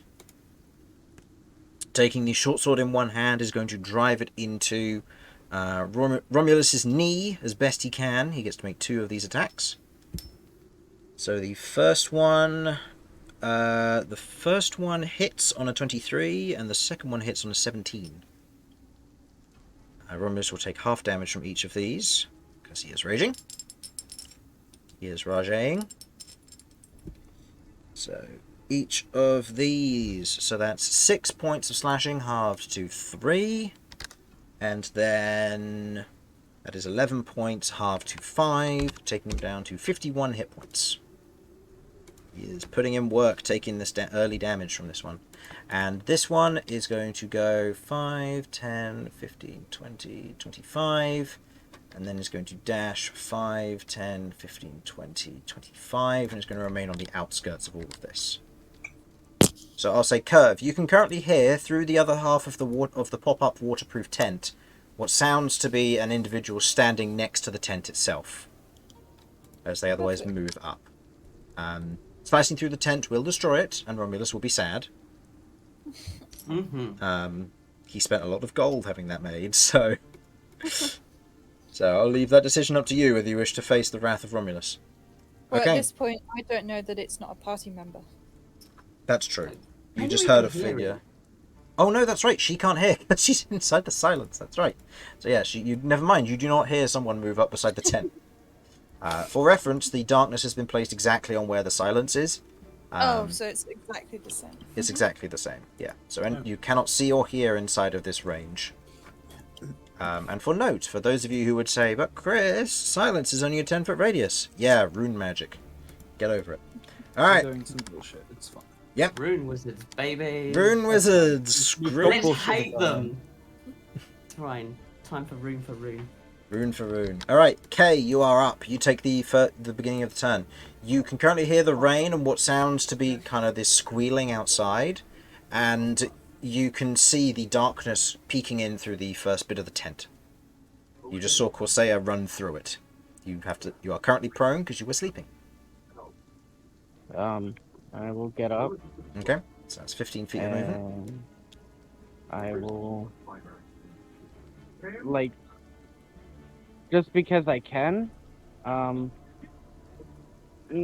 Now I want this to look like a funnel dragging this thing into the tent. By the way, I am going to rest my hand on the darkness because I know this is weird because I shouldn't see through here. Okay. And I am going to cast Dispel Magic. Okay. As you do, the darkness otherwise gets sucked into you. The rest of you watch as from the outside the darkness begins to get pulled in past you into the tent as the tent flaps are flapping wildly, and you watch as Kay with an open mouth draws it in, gulping down the darkness spell. The darkness spell has been dispelled as you are otherwise casting Dispel Magic at an equal or higher level than the darkness spell. So go ahead and mark off your spell points for that. And you now get access to the Dark Attunement for the purposes of any spells you may have attached to them. Let's actually see if I do. So that was your action. You spent half your movement.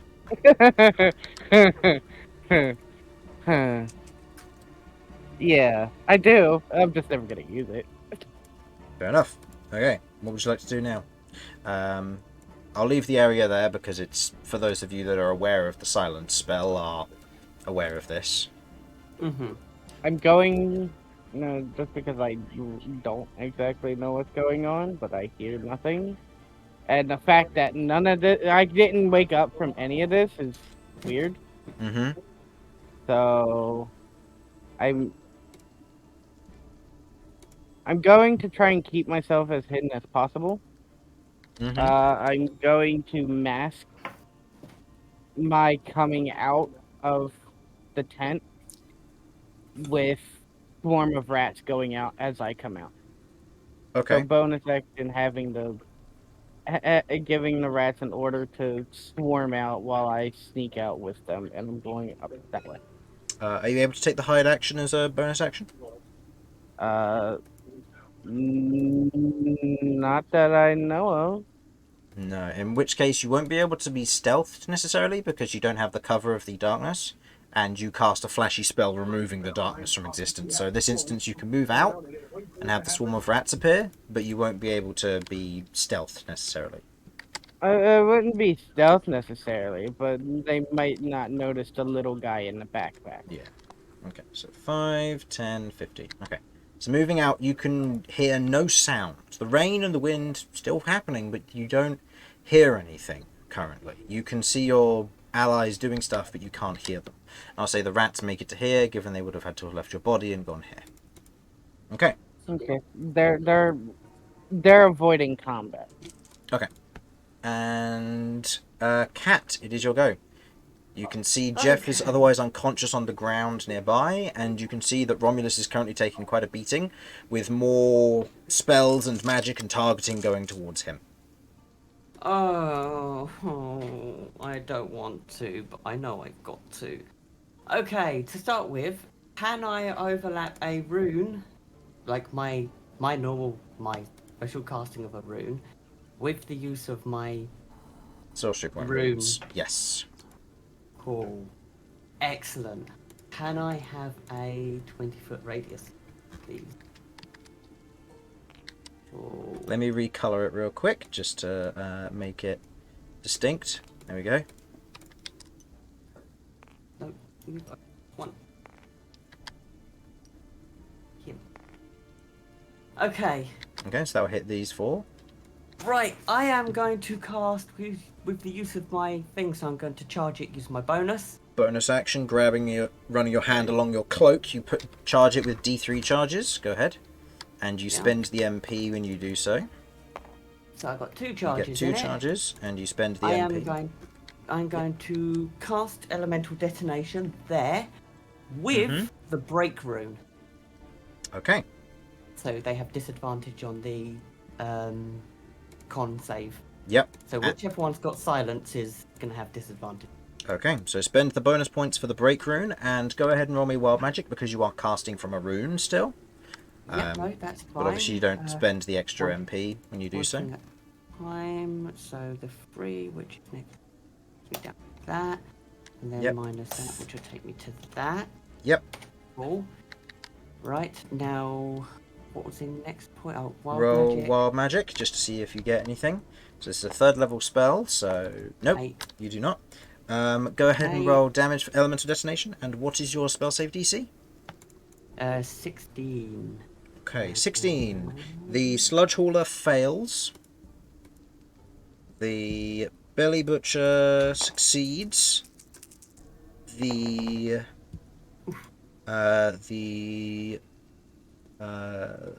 voice of demons, the voices of demons in the back. The first one succeeds, which is the green one, and then the red one just succeeds. Okay, they take 22, and the ones that succeed take. So they take 11. What damage type is it? It's the one with it, which is the most prominent number-wise. So in this case, it's going to be 3. 3. Okay, so that is force. Force damage. Okay, and so that was 11 to those that succeeded. Correct. 11 succeeded, 22 to failed. Okay, so they take. So the voices of demons take that. The belly butcher takes 11, but then the sludge hauler takes the full 22. Okay. I need to go ahead and roll. It's disadvantage on the concentration check, you said? For Disadvantage, yeah. Yep. Okay, so they need to beat a 10 with disadvantage. They get a +5 to their roll. That is a natural 20 and a natural 2. With the disadvantage, that causes them to fail, and the silence spell is dropped. Okay. So, with the silence spell over, you can suddenly hear the aftermath as the explosion detonates, sending off this showering of crystal in all directions as it goes off, the force ringing the air around it as the aftermath affects this. I will say, for those of you with good perception currently, you watch as the dwarf who's underneath this cart is making a run for it off just this way. He did not want this. And each of them take that damage. Okay. I'm going to move to here. None of them are vulnerable to cold damage. Not cold damage, force damage. No. Okay. And you're going to move to there. Okay. Yeah. Alrighty then. That is the end of your turn. It is now moving over to the voices' turns. They, on their turn, now that both of their concentrations are free, they can no longer do that, but they can do that. Okay. So, as each of them otherwise kind of look at each other and look at what's going on, they are... Okay. I'm going to roll 2d6s, one for each. Okay, that is a 5. And a 2. Okay. You watch as the two in the back both begin to focus, you noting through your magic that this is a concentration-like effect, that whatever they're creating. As you watch as each of them spreads out their hands, you watch as these tiny droplets of black begin to fall from the sky in amongst the rain, almost beginning to airdrop these tiny little flecks and blobs Can I of counterspell creatures. this? What's the range on counterspell? It is 60 feet, and they are within 60 feet. 1, 2, 3, 4, 5, 6, 7, 8, 9, 10, 11, 12. This one is out of range. This one is 5, 10, 15, 20, 25, 30, 35, 40, 45, 50, 55. So this one would be within range. You would be trying to see them from quite a distance. I'll say go ahead and make me a perception check just to see if this would be viable. Because at the end of the day, this is a trying to spot someone within darkness. And in amongst the midst of combat. That's a 16. Yeah, I'll say that's fine if you want to do that. Yeah, I'm going to counterspell. Okay, counterspelling, otherwise raising your mouth, opening your mouth as you do so. The magic pulling away from that one no longer concentrating on this spell, as the magic is pulled away from them and into you. So go ahead and remove those spell points. As this one went through, that'll either be I didn't roll for which one that would be, so I'll roll to see if it was a 5 or a 6. Okay, so that one will be the 5. So you watch as from the sky these tiny black droplets fall and begin to fall in amongst your friends. That's 6 of them appear. You know that these creatures don't seem to be very powerful, but as they otherwise hit the ground and begin to congeal, you watch as they otherwise look up with eyes and teeth otherwise kind of melding from them. Kind of their small blackish form looking up as they open their eyes wide and teeth and begin to kind of lunge towards you. Kat, you feel disturbed by this. Oh, okay. Cool. And notably, just for your reference, Kat, when it gets back to your turn, a black page has appeared in your spellbook.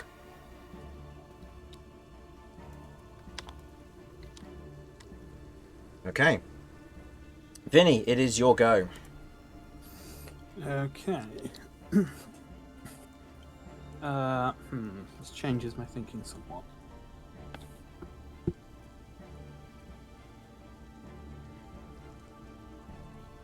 Actually, does it?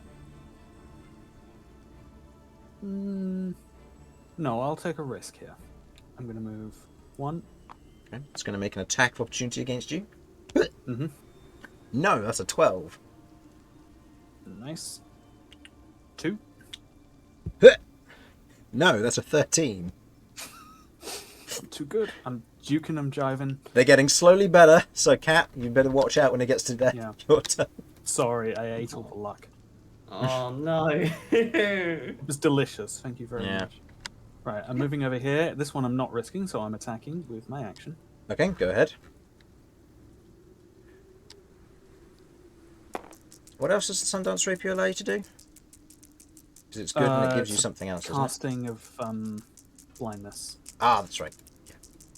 which is not a bad ability, but Okay, that will definitely There we go. hit. And That'll you do can re-roll, and you get to roll the damage with advantage, so it'll either be 3 roll or... Okay, so it's a 3. yeah, I'm going to take the 3.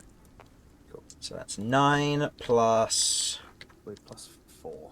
It's 4, so that is 13. 13 damage to the black blade in front of you, which is the red one, who hasn't taken any damage yet. Okay. Right. You otherwise 15 dig feet your rapier into him, and otherwise carve out the back with him being preoccupied by Romulus as you cut through kind of a place where the plates gently overlap on his back with the carapace. As you do, you note the black blood kind of scattering from the Sundance Rapier onto the ground around you from that first attack. Interesting. Okay. He can no longer opportunity attack me. And something I forgot last turn. When I take the attack action, my movement speed increases by 10 feet. Okay. So Noted. 20, 25, 30. Okay. As you 35. move there, the imp that's up here, Try it, bitch. it flies down, whoosh, and misses with its flyby, so it doesn't manage to steal any of your items. Okay. Okay. And I'm going to use my bonus action to do what I've wanted to do the whole fight so far and shank the mage. Okay. Go ahead and make you an attack roll. This is with the short sword, the ghost steel one. So Yeah. it's You doesn't note. get most of my stuff because I've already sneak attacked. Yeah, you note that these individuals are wearing kind of what look to be basic robes, but there are kind of flecks of almost like blackish magic that's almost ruined and pulsing, just scattered around their body. Some sort of magical defense. Oh, by the way, Find was out it- what it is when I stab them? Was it opportunity attacks or was it just reactions with the Black Blade, by the way? It's opportunity attacks. Okay, so if so you wanted to hellish rebuke, He is me, going to I'd hellish stop rebuke that. you. So go ahead and roll me a dexterity saving throw. It's most likely going to fail, but you know what? I'm going to do it anyway. Yeah, you succeed. Cool. Knowing that you have a modifier, Half on- Is it half on? it's half, but then Half it's of it? half again because you're resistant to fire Yeah. damage. So go for it. So that is oof. That's 10, half to 5, half to 2. So you take 2 points of fire damage. Oh no. Oof, ow. My skin. To die. They can Please do heal that. me. Heal you. Romulus is over there crying like, stop it, I need more. I'm like lightly singed. Ooh, like out in the sun a bit too long. But not like properly burnt. Anyway, And with it's the raining. momentum of my run, I'm running in and I'm stabbing this man. Okay, remember that you use the weapon die, or doesn't No, protect it's him the now? other weapon. Oh, it's the other weapon. Okay. Yeah. Okay. So +2 cold damage, but These guys aren't as heavily armored, so that will hit. Versus their lighter armor, you 30 take to your 20 swing. on me to hit. Yep. So Damage. It's just the 3 piercing damage, but then 2 cold. cold. Yes. Yeah, the Okay. cold does apply. So Yep. So it's that only the healing nullification. that would do 4 damage or 5 damage, sorry. And he is going to, as a reaction, hellish rebuke you. There's a theme here. This guy's an actual caster. I might fail this and take 4 damage. The DC is no. slightly higher. You succeed. Okay. So, so he's rolling about the same. He rolled worse. So that is 7, halved to 3, halved to 1. You take 1 point of fire damage. It's fine. There's more uses Now of he that. needs healing. There's more Oh, uses. of that. I'm really low. I'm about to die. Taking 3 health. Yeah. Okay. Help me. I like to imagine it's just a really lackluster help. And then at the end of my turn, I'm gonna look this like obviously evil possessed freak guy in the eye and be like, if you wanted to share the campsite, you only had to ask. Okay. As you otherwise say that, you otherwise draw the. Is it a short sword or is it a? It's a short sword. It's a short sword. You draw the short sword back, the kind of the black blood dripping off of the edge of the ghost's ghostly short sword, as he otherwise let out a shout. Romulus would note this as the belly butcher's head turns and swivels, almost peering at you with one of its dead hollow eyes. On its turn, it's going to move here, and it is going to throw its hook towards you as one of its attacks. Shit. This is what I deserve. I made the Overwatch reference with the healing, and now Roadhog is here. Unfortunately, he misses. That is only an 11 to hit. He can't throw his hook again, but as he throws the hook out, you watch as it is otherwise pulled back towards him on this large tether of shadowy sinew, as it otherwise hooks back and reattaches to his hand. As he's then going to spin, carving with his cleaver towards Romulus. This luck is really delicious, guys. Do any of you want some? It's fine. It misses against Romulus as well, and it's to hit, so Romulus takes no damage. Well, I feel sorry for you, Cat. These things are scary, trust me. Okay. I feel sorry for you, Cat. Alright. Yeah. Alright, Kirv, it's your go. You are no longer surprised. You are currently prone, so you'll have to spend half your movement getting back up. But on a positive, Kirv can hear the guy outside the tent now. yeah, you can hear everything that's going on. I can see. You can see and you can hear. All of the spell effects seem to have disappeared. Fantastic. Well, I noticed that Cat is no longer in the tent, so I would like to venture and have a look outside. Okay. So 5, 10 feet of movement. As you otherwise step out, you can see this kind of tiny black, almost bubble on the ground.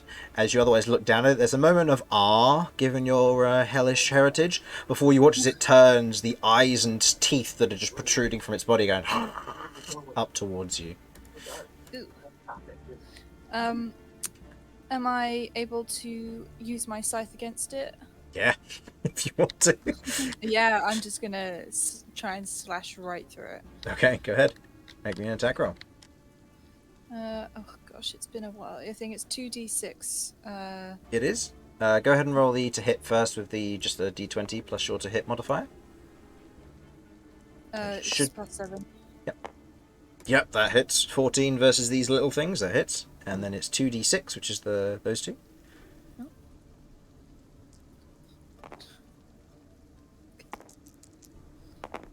Yeah, easily enough. Otherwise, with your first attack with the scythe, you otherwise swing down, carving the bubble in half.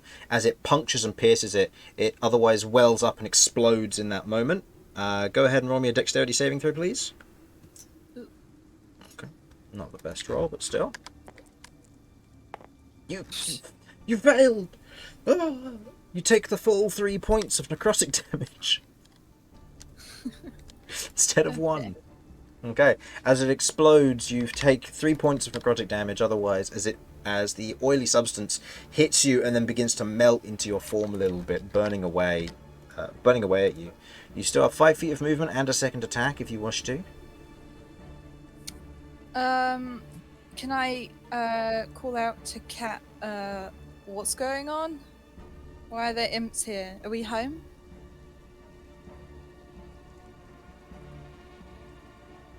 Do you reply, Cat?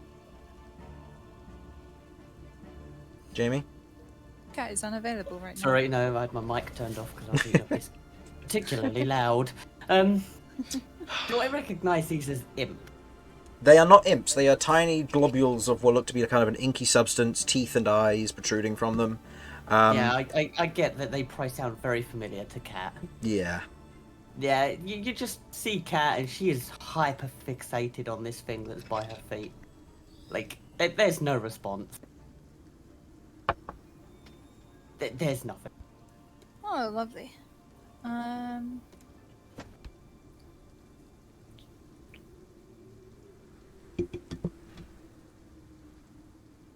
Well, I see. I go. Well, would I be able to do another step and attack this one? Yeah, that'd be Yeah. quite alright. Double damage. Yeah. Fab.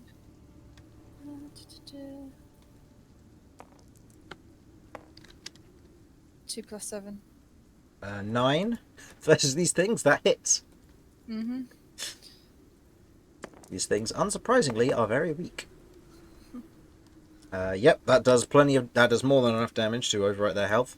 As this one again dies, that'll be a dexterity saving throw from you and Romulus this time. As the one next to you, as you cut through, it explodes, splitting and bursting into the area around it. Romulus succeeds. He would technically get advantage, but he rolled high enough. Oh, I rolled a 12. You rolled a 12. That is success. However, you instead of taking 6 necrotic damage, you take 3 because you succeeded. So, and Romulus takes 1 because he has resistance currently. Like pop-in spots. Yep. Okay. Do you have a bonus action, or is that the end of your turn? I would like to save that, so end of turn. Okay. Romulus, on his go, is going to take... Yeah, he's going to make... He's actually going to try and take out the smaller one first. He's going to take a swing against this guy, and he's going to reckless this time because he is going to... I'm going to have him action surge this turn as well. So taking a swing against the black blade next to him. With a reckless, I believe that hits. Yep, with a reckless that hits. He does a d10 plus 9 damage. Ooh, 8 plus 9, 17 points of damage to... Which one is that, the red or the green one next to him? Red one. Red. Okay, so... red black blade takes... How much damage did I say? 10? 17. 17, yeah. So that one's on very low health now. He's then going to take a second strike against them, trying to down them. Succeeds. With his modifiers alone, that's enough to bring him down. As he otherwise cuts through that one, but breaking through the carapace and dragging the halberd through. You watch as their torso begins to tear apart as they fall to the ground in 2 pieces, with Romulus's rage tearing through and into them. This one dead. He is then going to action surge. He's going to take a strike against this one here, as he has the 10-foot reach with the halberd. Hits. His modifier alone kills it. No one's nearby for it to explode. And he's then going to take a strike against this one to free up some space. Sorry, rats. And that will hit, and his modifier alone kills it. Could you roll me a dex save for the rats, please? Okay.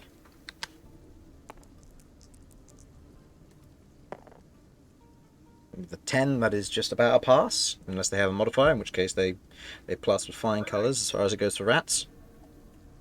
It should have a modifier. I'm gonna double check. I believe they have a +1, but still. Either way, they take half a dozen rats die as they take 1 point of necrotic damage. Oh no. Sam, Mibob, Tim, Keith, No, not Lawrence, and Frankie all die as the. Alright, the I'm murdering him. Okay. This is my target, guys. Nobody's stopping me. Okay. That is, and Romulus then has a bonus action to which he is then going to second wind because he needs to. He gains 6 points of healing. It's effectively 12 points of healing because he is a barbarian. Nice. Okay, end of Romulus's turn. It is now the Hauler's turn. The Hauler... Let's see. Hauler is not very intelligent, so the Hauler is going to go after Romulus. Sludge. As it is otherwise going to move round. I'll say it moves there overall. As it otherwise moves up and to around Romulus, it swings with its 2 massive and heavy hands against Romulus. 2 attacks with advantage because Romulus reclused. 24 to hit on the first one, and 19 to hit on the second one. Both of them hit. Romulus obviously takes half damage from these, as he takes some good rolls there. Half of 16, so he takes 8 points of damage from that first hit, and then 6 points of damage on the second hit from half of 13. Okay, as the sludge hauler makes these 2 massive swings with its arms, each of them kind of extending a little bit as it strikes with each of them against Romulus. That will be the end of its turn. Corsair is on his turn going to go 5, 10, 15, 20, 25, 30, and he is going to make 2 longsword attacks.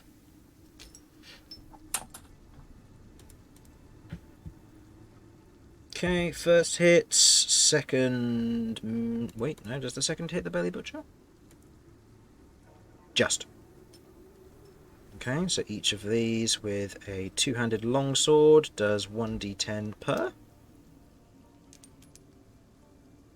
Okay, so that is a good amount of damage. That is 13 and then... no, 14 and 5. So it takes 19 points of damage. Taking it down to... that. Okay. And then he's going to action surge and do it again. Okay, taking 2 more swings, both of them hitting. He does again. That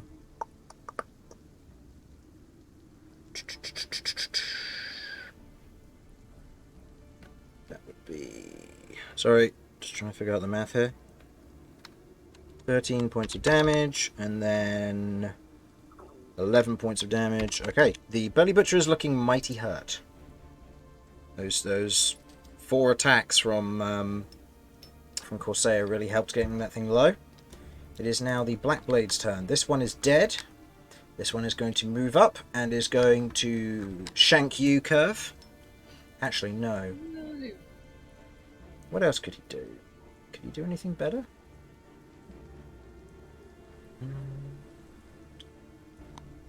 No, not easily. Not from that angle. Yeah, he's gonna shank you. He's gonna make. Just got out of bed. He's gonna make 2 attacks against you. Ooh, that is a natural 20 and a 21 to hit. So 2 hits. Okay, the natural 20 does 11 points of slashing damage, and then the other one does 7 points of slashing damage. So you take, or piercing damage, sorry. So you take 18 points of damage from this turn. As he otherwise comes up from behind the tent, not seeing, he jumps out with the short sword, brings it down, jamming it into your shoulder blade before bringing it down, driving it in further, twisting and pulling it out. With the short sword from one side, leaving this massive gash down your back as he pulls it free. You spin towards him, and you make out across his form what look to be abyssal runes. Some form of hellish magic. Am I able to read it? I believe you can read hellish rather than abyssal, so you can't read it without further inspection. Okay. Well, at this point, I'm a little too angry to do so. That's fair. Okay, top of the... You're bloodied, okay. Top of the initiative order, Kay. I think Romulus needs some assistance. So I am going to go because I don't mind if this thing tries to hit me. Attack of opportunity. 5. Ooh, 19 to hit. Okay, it hit. Crit. You take 4 points of piercing damage as it bites your ankle. That's more than I thought it was. It was max damage. Don't think that it was any good. That's a +2 to hit and D4 damage. It rolled really well. 10, 15, 20, 25, 30. Okay. And I'm going to wail on this thing. Okay. Since I've got 2 large boys in the way, this man shouldn't be able to see me do what I'm about to do, so... Okay, go for it. First to attack. Okay, so go ahead and roll them one at a time.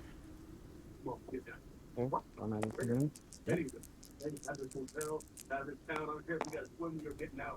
Okay, that hits.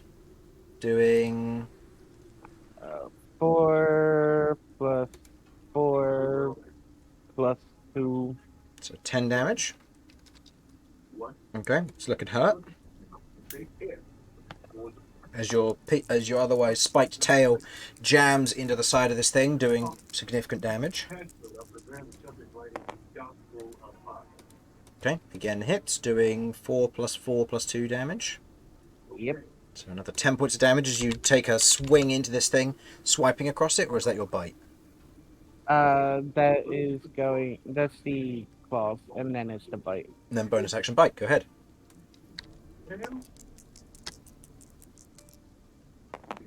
Okay. That crits. Okay, so that's 4. Another 10. Another 10 points of damage. Okay. Dropping this thing incredibly low, you bite into it and as you otherwise draw and steal attributes out of it, you feel the black blood enter into you. You take 6 points of necrotic damage and gain nothing, as your body is burned from the inside by this effect. Your body is incompatible with this feature, and therefore just deals damage to you. How much damage? 6. I'm murdering all of them. Okay. End of your go. Cat, you're up. Okay. For my bonus action, I'm going to get a closer look at this little dude down here. Saying to Sidechania, is this? So Chania is currently vibrating like that of a chainsaw, ready to tear this thing in two. I'm gonna look over at the wizard. Which one cast it? The one that cast it is the one behind Romulus. It's very difficult to see them currently. Okay, alright. But I know it was cast. I'm going for the other wizard. Okay, attack of opportunity. 30. That hits! With a 21! It's been going up exponentially. Of course it's gonna hit. 1 point of damage! Oh wow, that's... Okay. Okay, how much did that exceed? Hold on, I should have done this for K actually. K. You currently have a blob attached to your ankle. It doesn't cause any effect currently, but it's attached to you. As this one is with you, Cat. Don't care, just add to the rest. Right.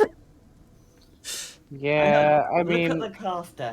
Where did you learn that? What language do you say this in? Celestial, yeah, that's the only thing I can really understand apart from normal. I guess normal. Common? Normal, make more sense. Yeah, common. Okay, you say this to that one. It otherwise looks at you. Oh no. And you watch as it otherwise shouts something out, to which the other dwarves nod. Does anybody here speak Dwarvish? Don't think so. Okay, Romulus I don't does. know if Romulus. Yeah. Romulus does. Okay, as Harlan would say to you, they're planning to run. They know something. Actually, no, he'd know this more specifically actually because of the natural 20. They shout out, "We need to get back to camp. She is the one." Okay, well, Cat in just pure rage that these things are creating stuff that they shouldn't be playing with is going to unwrap her arm and use that page. Okay, go ahead and I'm roll looking to me. see if there's any markings that change. Okay, go ahead and roll me 2d10.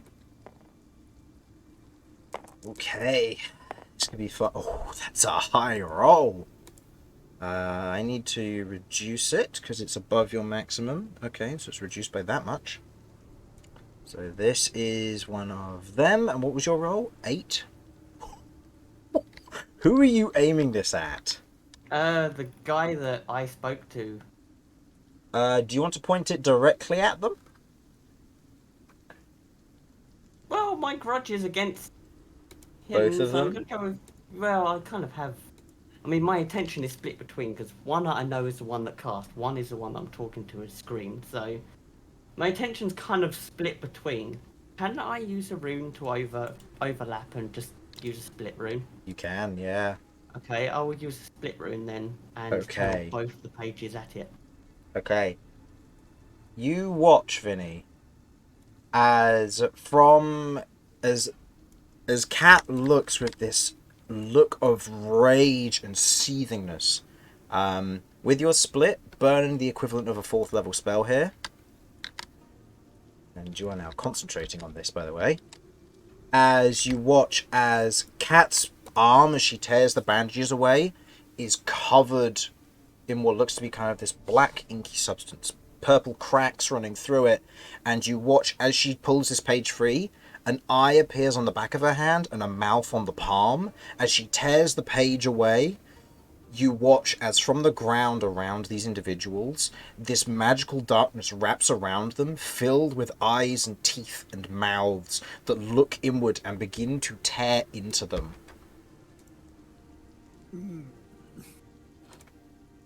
Okay. So, as a result of using Abyssal Torrent here, these creatures will make saving throws at the start of their turn. Should they fail, they will become restrained, and they will take 3d6 bludgeoning damage until the spell ends. They must at the end of its turn, they may then try and make an additional save using Strength or Dex to overcome the spell save DC. Given the nature of this, and you using a black page, this is you.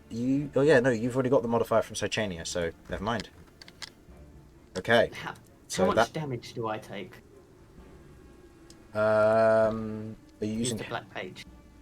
It doesn't use spell slot. Oh no. Oh, that's right. It doesn't. You take damage. So how many SP would that take plus the split? What level was it? Was it a 4th level spell? Yeah. Okay, so that's 6 plus 2, so that's 8. 8. You take 16 points of damage. Cool. I'm down to 3, but Kat has locked her eyes on these guys. You are down to 3. Okay. She does not care. Okay. It now gets to their turn. They make their dexterity saving throws. What's your spell save DC? 16. That is a fail on both of them, as they are restrained and kept in place by this dark inkiness. Yeah, they can't see. Go ahead and roll me 3d6 damage. I should probably roll for their Mephit as well. No, their Mephit's dead. Or not their Mephit, their imp. So 3d6. 9. So each of them takes 9 points of bludgeoning damage from this. Yeah, they're stuck there. They cannot move, but they get an additional save at the end of their turn. They are restrained, so let's see what they might try and do. They are both very injured right now. Concentration for the green one. Succeeds its concentration. Both of them are blinded, with neither of them being able to see. Yeah, they're both going to try and fire off a Chaos Bolt at you. So these are with disadvantage. So the first one, that is a 13 to hit. No. No? Okay. 13 to hit. It otherwise whizzes past you. You can see the crackling dark energy shooting past you. The other one making an attack roll as well. No, that's even lower. As they both fire off these chaos bolts, each of them just kind of jettisoning past you, not really doing anything. You can hear them shouting and screaming, almost calling out in what's going on here. Okay, it is now the ink blob's turn. At the end of their turn, they also get to make additional saves. They're going to use their strength, because despite them being wizards, they have a higher strength than dex, because they're dwarves. Okay, the green one succeeds. So they are no longer restrained, but they have to make an additional save at the beginning of their turn, which is fun. So they can just get permanently soft-locked. This will be fun. And the other one failed, so it stays there. Okay. With that is the ink blob's turn. The ink blobs get to make attack rolls against the people they are attached to. The one against K. No, that's an 11 to hit. The one against Cat. That's a 19 to hit. Can I use my reaction for shield? Will it take you above 19? Yes. Then yeah, you can. Cool. I will use my reaction. Okay. You use your reaction to otherwise block this. Go ahead and roll wild magic. You need to make 2 checks, I forgot. So first one is on a 4 or higher, and the second one, are you below half? I am now. Okay. No, I am below half on health, not on magic. Okay, so then the next one is just on a 1. Nope, you're fine. Okay, you cast shield, blocking the small ink blob as it tries to bite and gnaw into your ankle. Okay, end of their turn. Vinny, you're up. You just watch this happen. Cat is mighty injured as you watched her own blood used in this casting. Okay.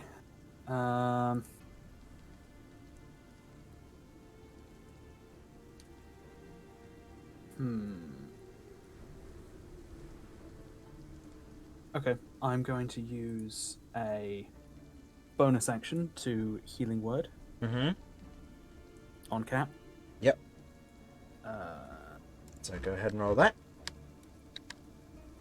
It's 1d4 plus 4.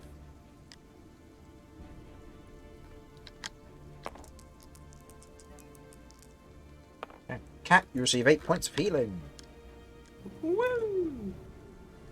Thanks. No Not the worries. cat's head, thanks. She was still obsessed with these Yep. two guys. Right. Okay, and I'm gesturing to the thing on her ankle. Get that thing off of you.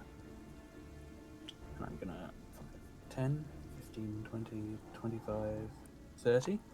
Move over here. Hold on. It's 2 spell points. Then I'm going to use my action to make an attack against the Big guy. Belly Slicer. Yep, so you get a bonus to this. This is with the scimitar. Yep, so it's a +3 to hit.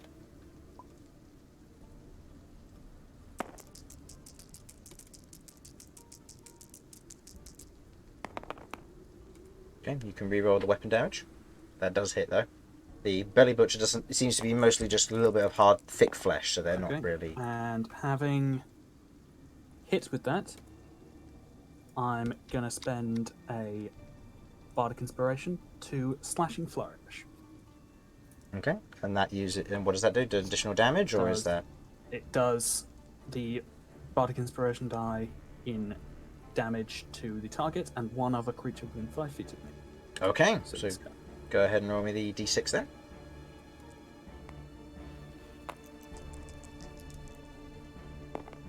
Okay, so it takes 17 plus 17 plus 4, I believe that plus would be. 4, yes. Yep. So that's 21 points of damage. Okay, it's looking mighty hurt. And And 5 to the 5 Hauler. to the Hauler, which is looking very much on death's door.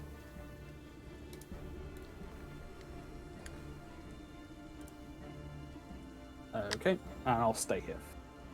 Okay, do you have a bonus action attack, or did you... I used it for Healing Word.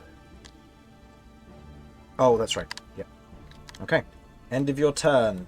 The Belly Butcher is furious of what's happened here. Oh, he heard the command. Does he risk stepping out of range to attack Cat? Actually, no, his hook's a 20-foot reach. Because he can throw it. It's not as likely to hit, but he could try. Oh, Cat, your AC's 21 currently, isn't it? Yeah. Yeah, he's going to do it. He's going to take one swing at Cat and then one at Vinny. Actually, no, Romulus is still affected by Reckless, isn't he? Yes. Okay, one at Romulus, one at Cat. Okay, Cat, the hook attack against you. That is... It uses that score. That is a 21 to hit. I think that just hits. Yeah. Yeah, so that's 14 plus 7, yeah. Okay. Yeah, he's going to. He is going to pump 3 punishment points into this. Because he's been on order to try and help the others escape. So... You take...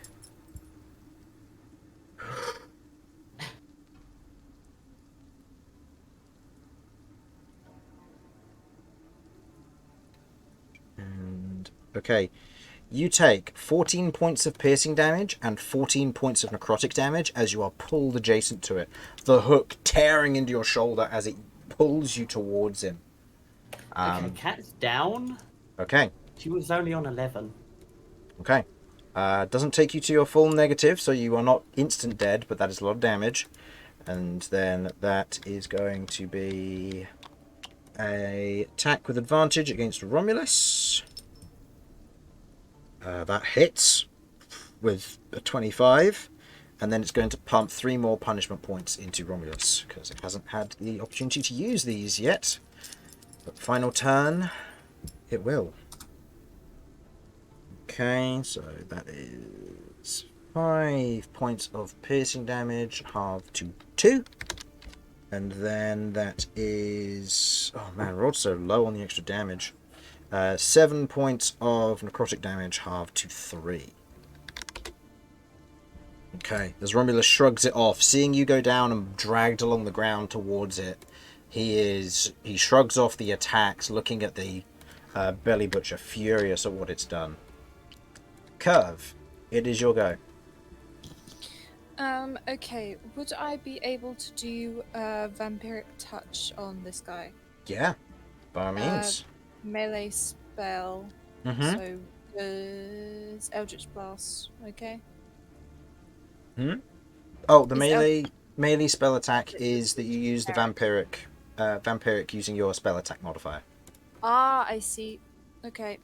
Yeah, I'd like to do that then. Yep. On hit target takes 3d6 necrotic damage. Yep, go ahead and roll your attack roll. And you will now be concentrating on vampiric touch. Oops.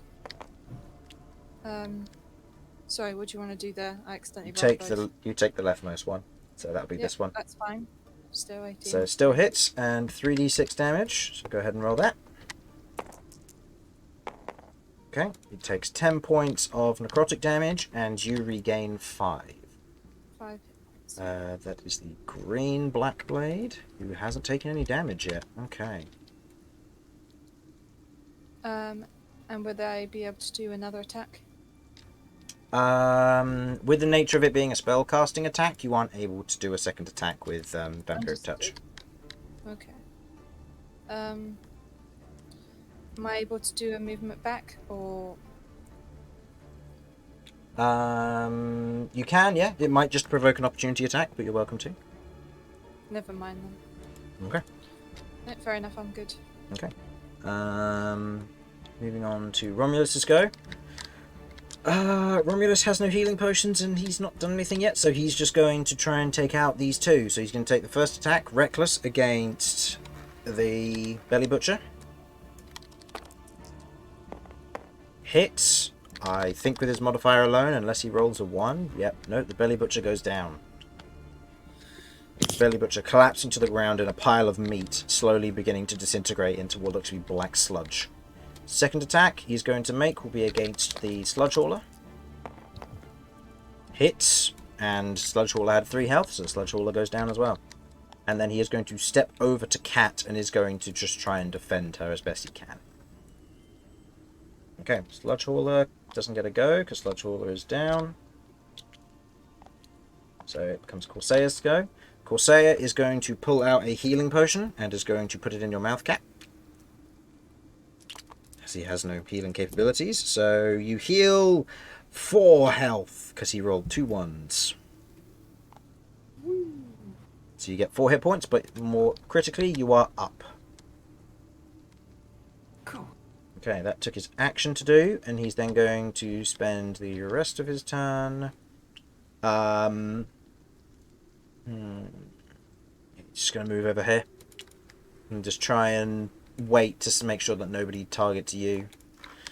Okay, end of his turn is now the Black Blade's turn. This one is going to run. Do you make an attack of opportunity, Kirv? Yeah. Okay, go ahead and make me an attack roll then, please. This will be with your scythe specifically here. Yes. Is that still the D20? Yep. So, okay. Unfortunately, as you go and you swing with your scythe, in caring not to trying not to damage the tent, you put your swing off short, unfortunately, as he otherwise runs. 5, 10, 15, 20, 25. And, yeah. And then you watch as he disappears into darkness.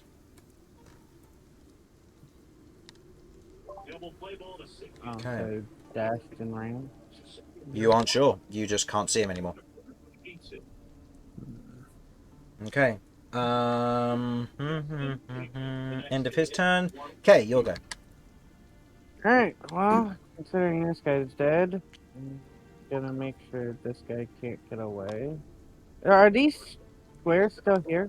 Yes. Yeah, they persisted along. Oh no, because Cat fell unconscious, so never mind. Concentration's gone. Good call. Okay, so they're no longer restrained, so they will get to move on their next turn. 5, 10, 15, 20, 25, 30.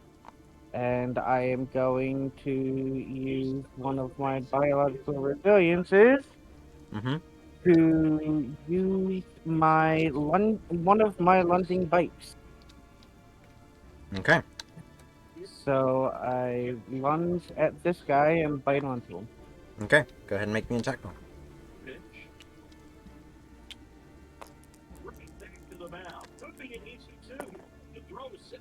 Total to hit? Quite a bit, I imagine.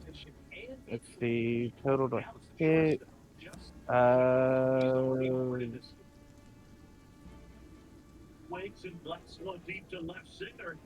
24 to hit. 24 to hit, yeah, okay. Okay, so that does how much damage? 4 plus 4 plus 2. 4 plus 2, so 10 damage. Okay, Yes. you lunge at that one, and you take 5 points of necrotic damage from the black blood as you bite into them. As your bite sinks into them, the individual falls to the ground, otherwise screeching from the teeth as they otherwise embed into them as they fall down to the ground, no longer concentrating. Notably, the blobs don't disappear. It's fine. It's a free meal, I think. Maybe. Okay, Yeah. that's your Hey, he's movement just and one of your down, attacks. down. They're dead, yeah. I didn't want to kill him. You want to knock him unconscious? Yeah, well, I wanted to get wanted to get information out of him. Okay, so, It was so you're established knocking at them the beginning. unconscious here. Yeah, I'm knocking him unconscious. Okay, noted. I might not be able to hit this properly, but I am going to attempt to take my dagger and throw it at this guy, aiming for like his tendon, What's the range on the so he deck? can't run. Range is 20 to 60. 20 to 60. So this will be with disadvantage because you're more than 20 feet away. And you'll be aiming for a particular part of him, which will increase his AC by 5. That's So go ahead and make the attack with attempt.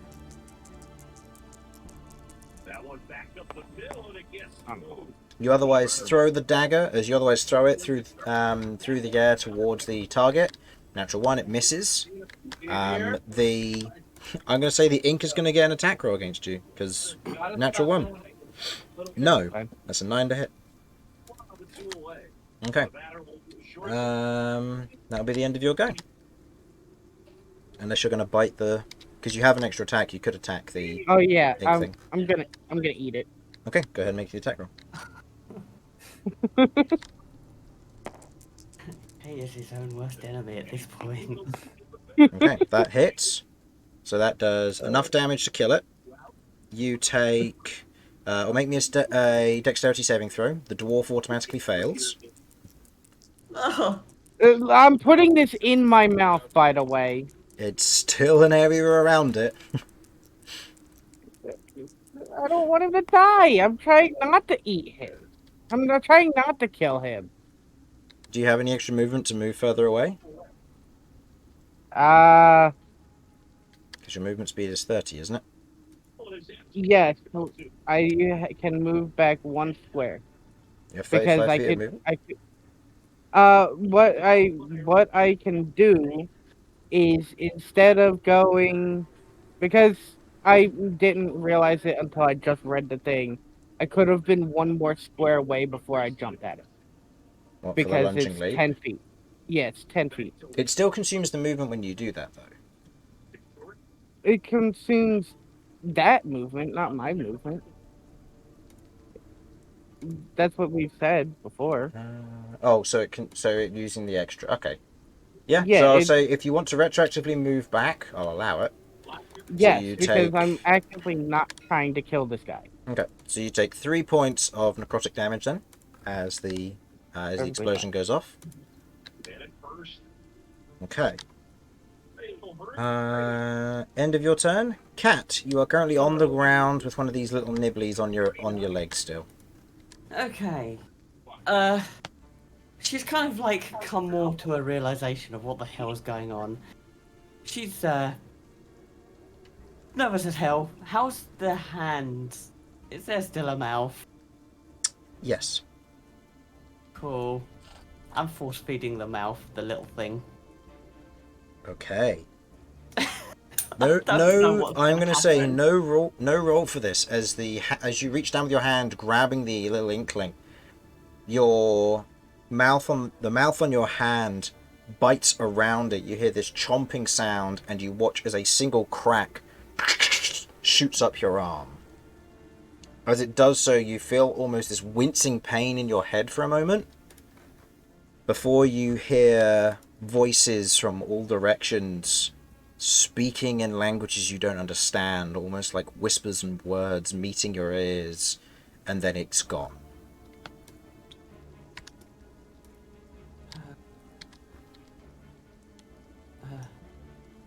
Cats get. Okay. Do the rotating thing. I haven't learnt that yet. Okay, you stand up. Okay. How much movement have I got left? Half, so you have 20 feet left. Okay. 5, 10, 15. Mm-hmm. Cool. And I'm going to hold Cychania right to his neck. Tell Okay. me where you learnt that. Okay. Go ahead and roll me a charisma saving throw, please. Cool. Save. X. 20. 20. I'll take that. You feel the whispers beginning to cling as you have your hand out, as Cychania kind of quivers there for a moment.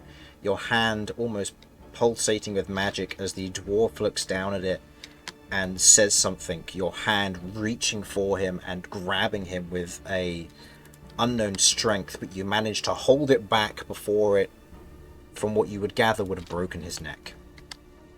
Oh. Okay. Okay. Gonna It is use a now... bonus action to pull back and wrap it up in a cloak. Okay, on his turn...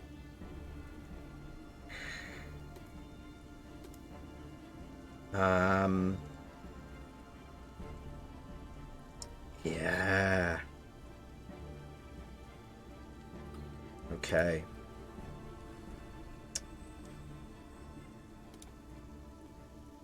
As you hear these voices, you look at the dwarf who otherwise looks at you, kind of seeing what's going on from the rest, and goes, "Thy will be done." And you watch as he stretches out his hand. He's going to make an attack with disadvantage against his dwarf friend with Firebolt. That just misses his AC. As he makes the attack roll, the Firebolt hitting next to it before he drives the dagger into his neck, cutting off his own head. And he is dead.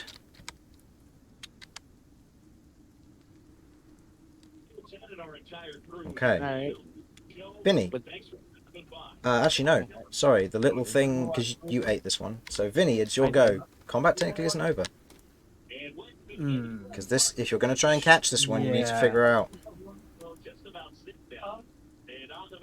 Saw it take off in that direction, so Yep. 10, 15, 20, 25, 30. Okay. As you reach there, Yes, sir. I'm going to say no perception is needed. You see a ball of darkness wrapping around this section of ground here. You don't know whether they're still in it or if they've run off from it, but you see a pocket of magical darkness.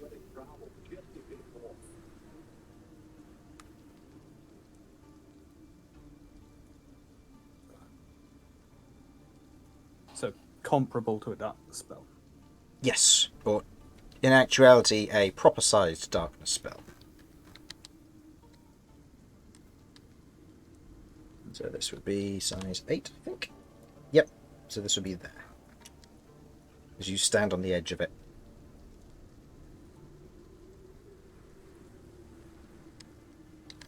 Okay, I am. Believe if I cast Thunderwave, that should cover the whole area, right? Yep. Okay, I'm going to spend my action to do that. Okay. What saving throw is that, just in case I need to worry? And go ahead and roll me any damage if it needs to matter. Yes, so Thunderwave, 2d8 thunder damage, and a con save. Okay.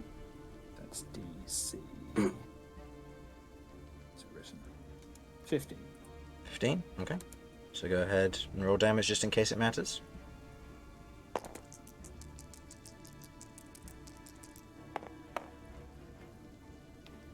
Okay. 4 thunder damage. Okay. You watch as the orb and the person inside it that it's attached to is pushed back 10 feet. Okay. Cool. They, as a reaction, are going to use Hellish Rebuke. So go ahead and roll me a dex save. Can they use Hellish Rebuke against that? Isn't it just taking damage, or is it an attack roll? I can't actually remember. Hellish I'll- Rebuke. Make the dex save while you. The creature makes a dex saving. No. A creature that damaged you. Okay. Go ahead and roll for them. Yeah. Okay. What'd you get? Dexterity saving throw, that's a 14. That succeeds. And so you take half damage and then half again, so you take 2. Mm-hmm. Okay. Okay. Technically needed to make a concentration save for Yeah. darkness, but that's not. Okay. So Kirv, you watch as Vinny runs past you and casts a spell, creating this loud boom onwards. As you watch as there's this small pocket of darkness which is shifted as a result. Okay. I mean, but I can't really see the guy anyway. No, But so I it'll be can attacks tell with it- disadvantage. You can go inside and make attacks, but it'll be a disadvantage either way.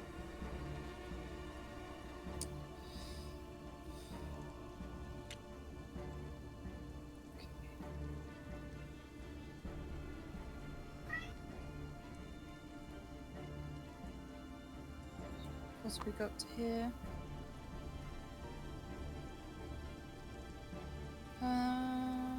Sorry.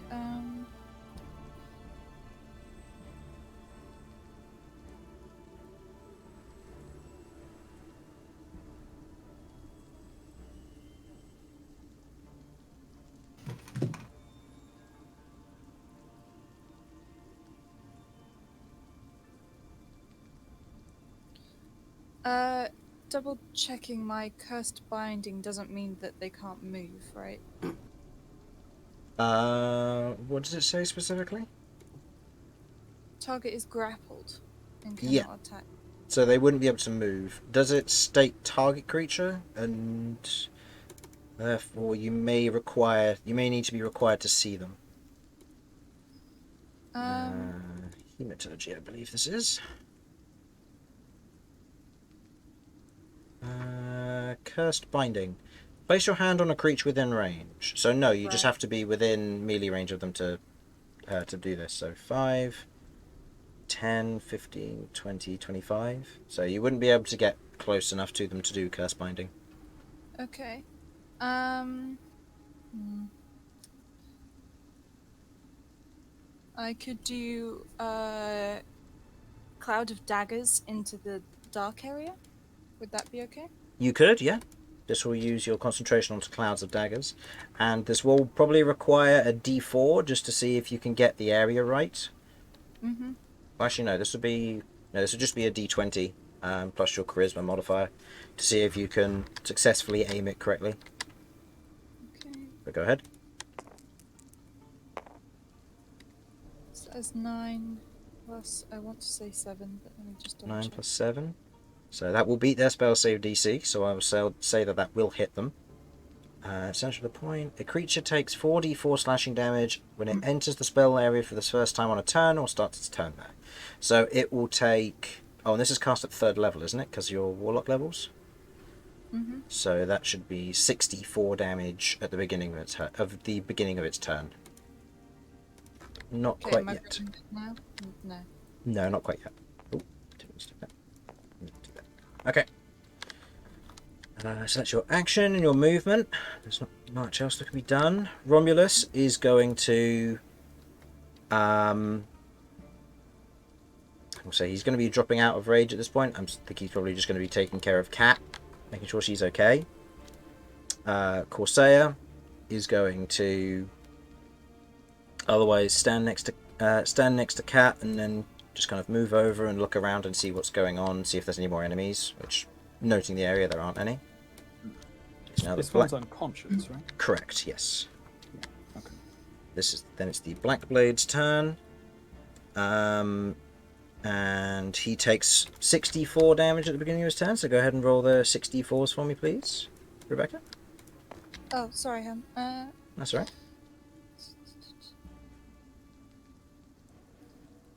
How These many ones hit. pieces? 64s. This is automatic piercing damage. 15. So that is 15 damage, okay. And he fails his concentration check. That's dropping the darkness spell. Okay. You can see that he is very badly injured currently. Oh no, poor him. At the beginning of his turn, he...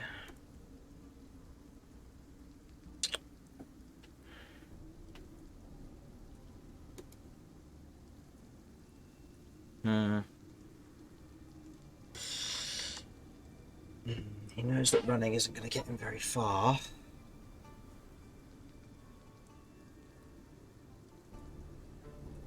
Okay. Can't cast darkness again. He's just going to try and run. I'm going to say he's 50 feet away currently. So he's this plus 50 feet. Okay.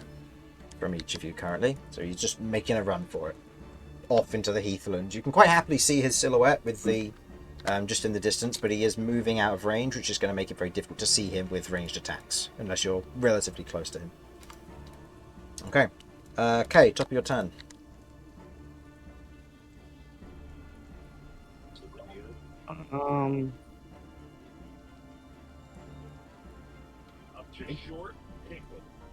Don't.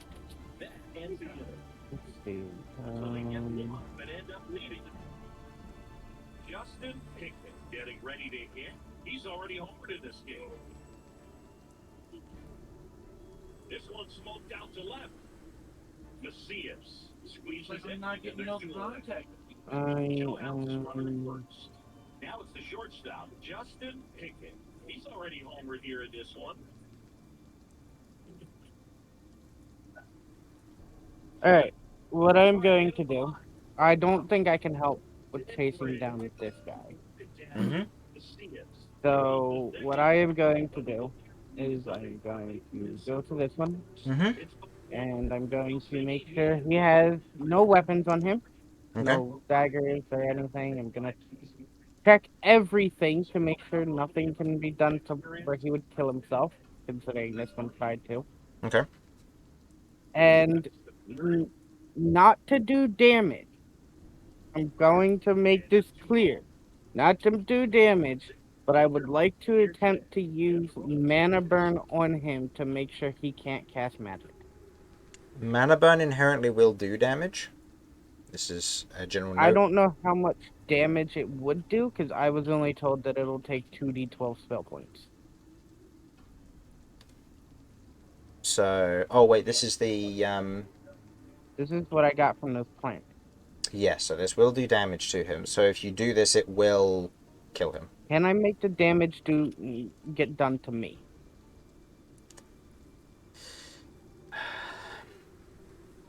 In this instance, if you want to take the damage, you can. It's up to you. I want to make sure he can't do anything to hurt himself so we can get some answers. Okay.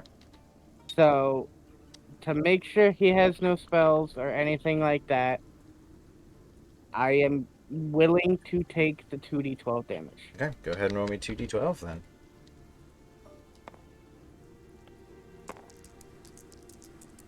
Back to my original statement. K is his own worst enemy. Very much so. As you place your hands on them to drain the magic of this individual, you sense, I will say, with using the effect of this and the fact that you're taking damage from this, the nature of their magic isn't tied to slots. They simply have an ability to use magic so many times before it wears thin. In this instance, I'll say this disables their 3 times a day casting and their first times a day casting, but you take 13 points of force damage as a result of taking 13 from them. Are you still up? Oh yeah, I'm fine. Okay. That's why I was fine with taking the damage, because I got plenty of HP right now. Okay. And I'm going to ask Romulus if he can toss over some rope so I can tie them up or something. Okay. I'll see Romulus will pass that over on his turn. Okay. Cat, I'm going to assume that you're not doing anything on your turn. This guy's out of it. Well, that guy's dead. Vinny? Oh yeah, I meant more the guy on your side. So Vinny, what were you going to do to catch up and deal with them? I'm faster than this guy since I can bonus action dash and still attack. Mm-hmm. So I can close some distance, and whilst I'm doing so, try and hit him with my short bow. Okay. Closing distance, making attack. Go ahead and make an attack roll with that, with your short bow. Okay. Yeah, you're able to keep up pretty easily. He's a dwarf, he runs slow. You still get sneak attack. I don't believe I did. Oh no, because it's from Swashbuckler that gives you that. That's right. Yeah, which And isn't it a D8 for short bow, or is it? D6 for Oh, short it is bow. D6. Oh, okay. Yeah, it's unfortunate, but this is just while I'm closing in. Okay, go ahead.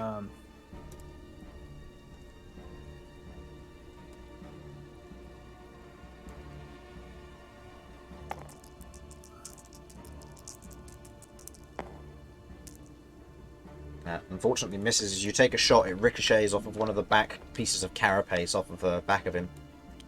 So moving within relatively close range. You take the shot, and miss. Okay. Kirv, anything you want to try and do? Guy's a little ways away and he will be keeping a distance from you and if you're doing any attacks, but still within, say for example, Eldritch Blast range, just not in any melee range stuff. So do we want to be killing him or not? Sorry. We do not want him to get back to base. Since, Well, that's an answer. yeah, Okay. prisoner Okay. would be helpful, but yeah. I'm afraid I've used all my spell slots. I think my best chance is just Eldritch Blast. Okay. So go ahead and make me 2 attack rolls with Eldritch Blast then, please.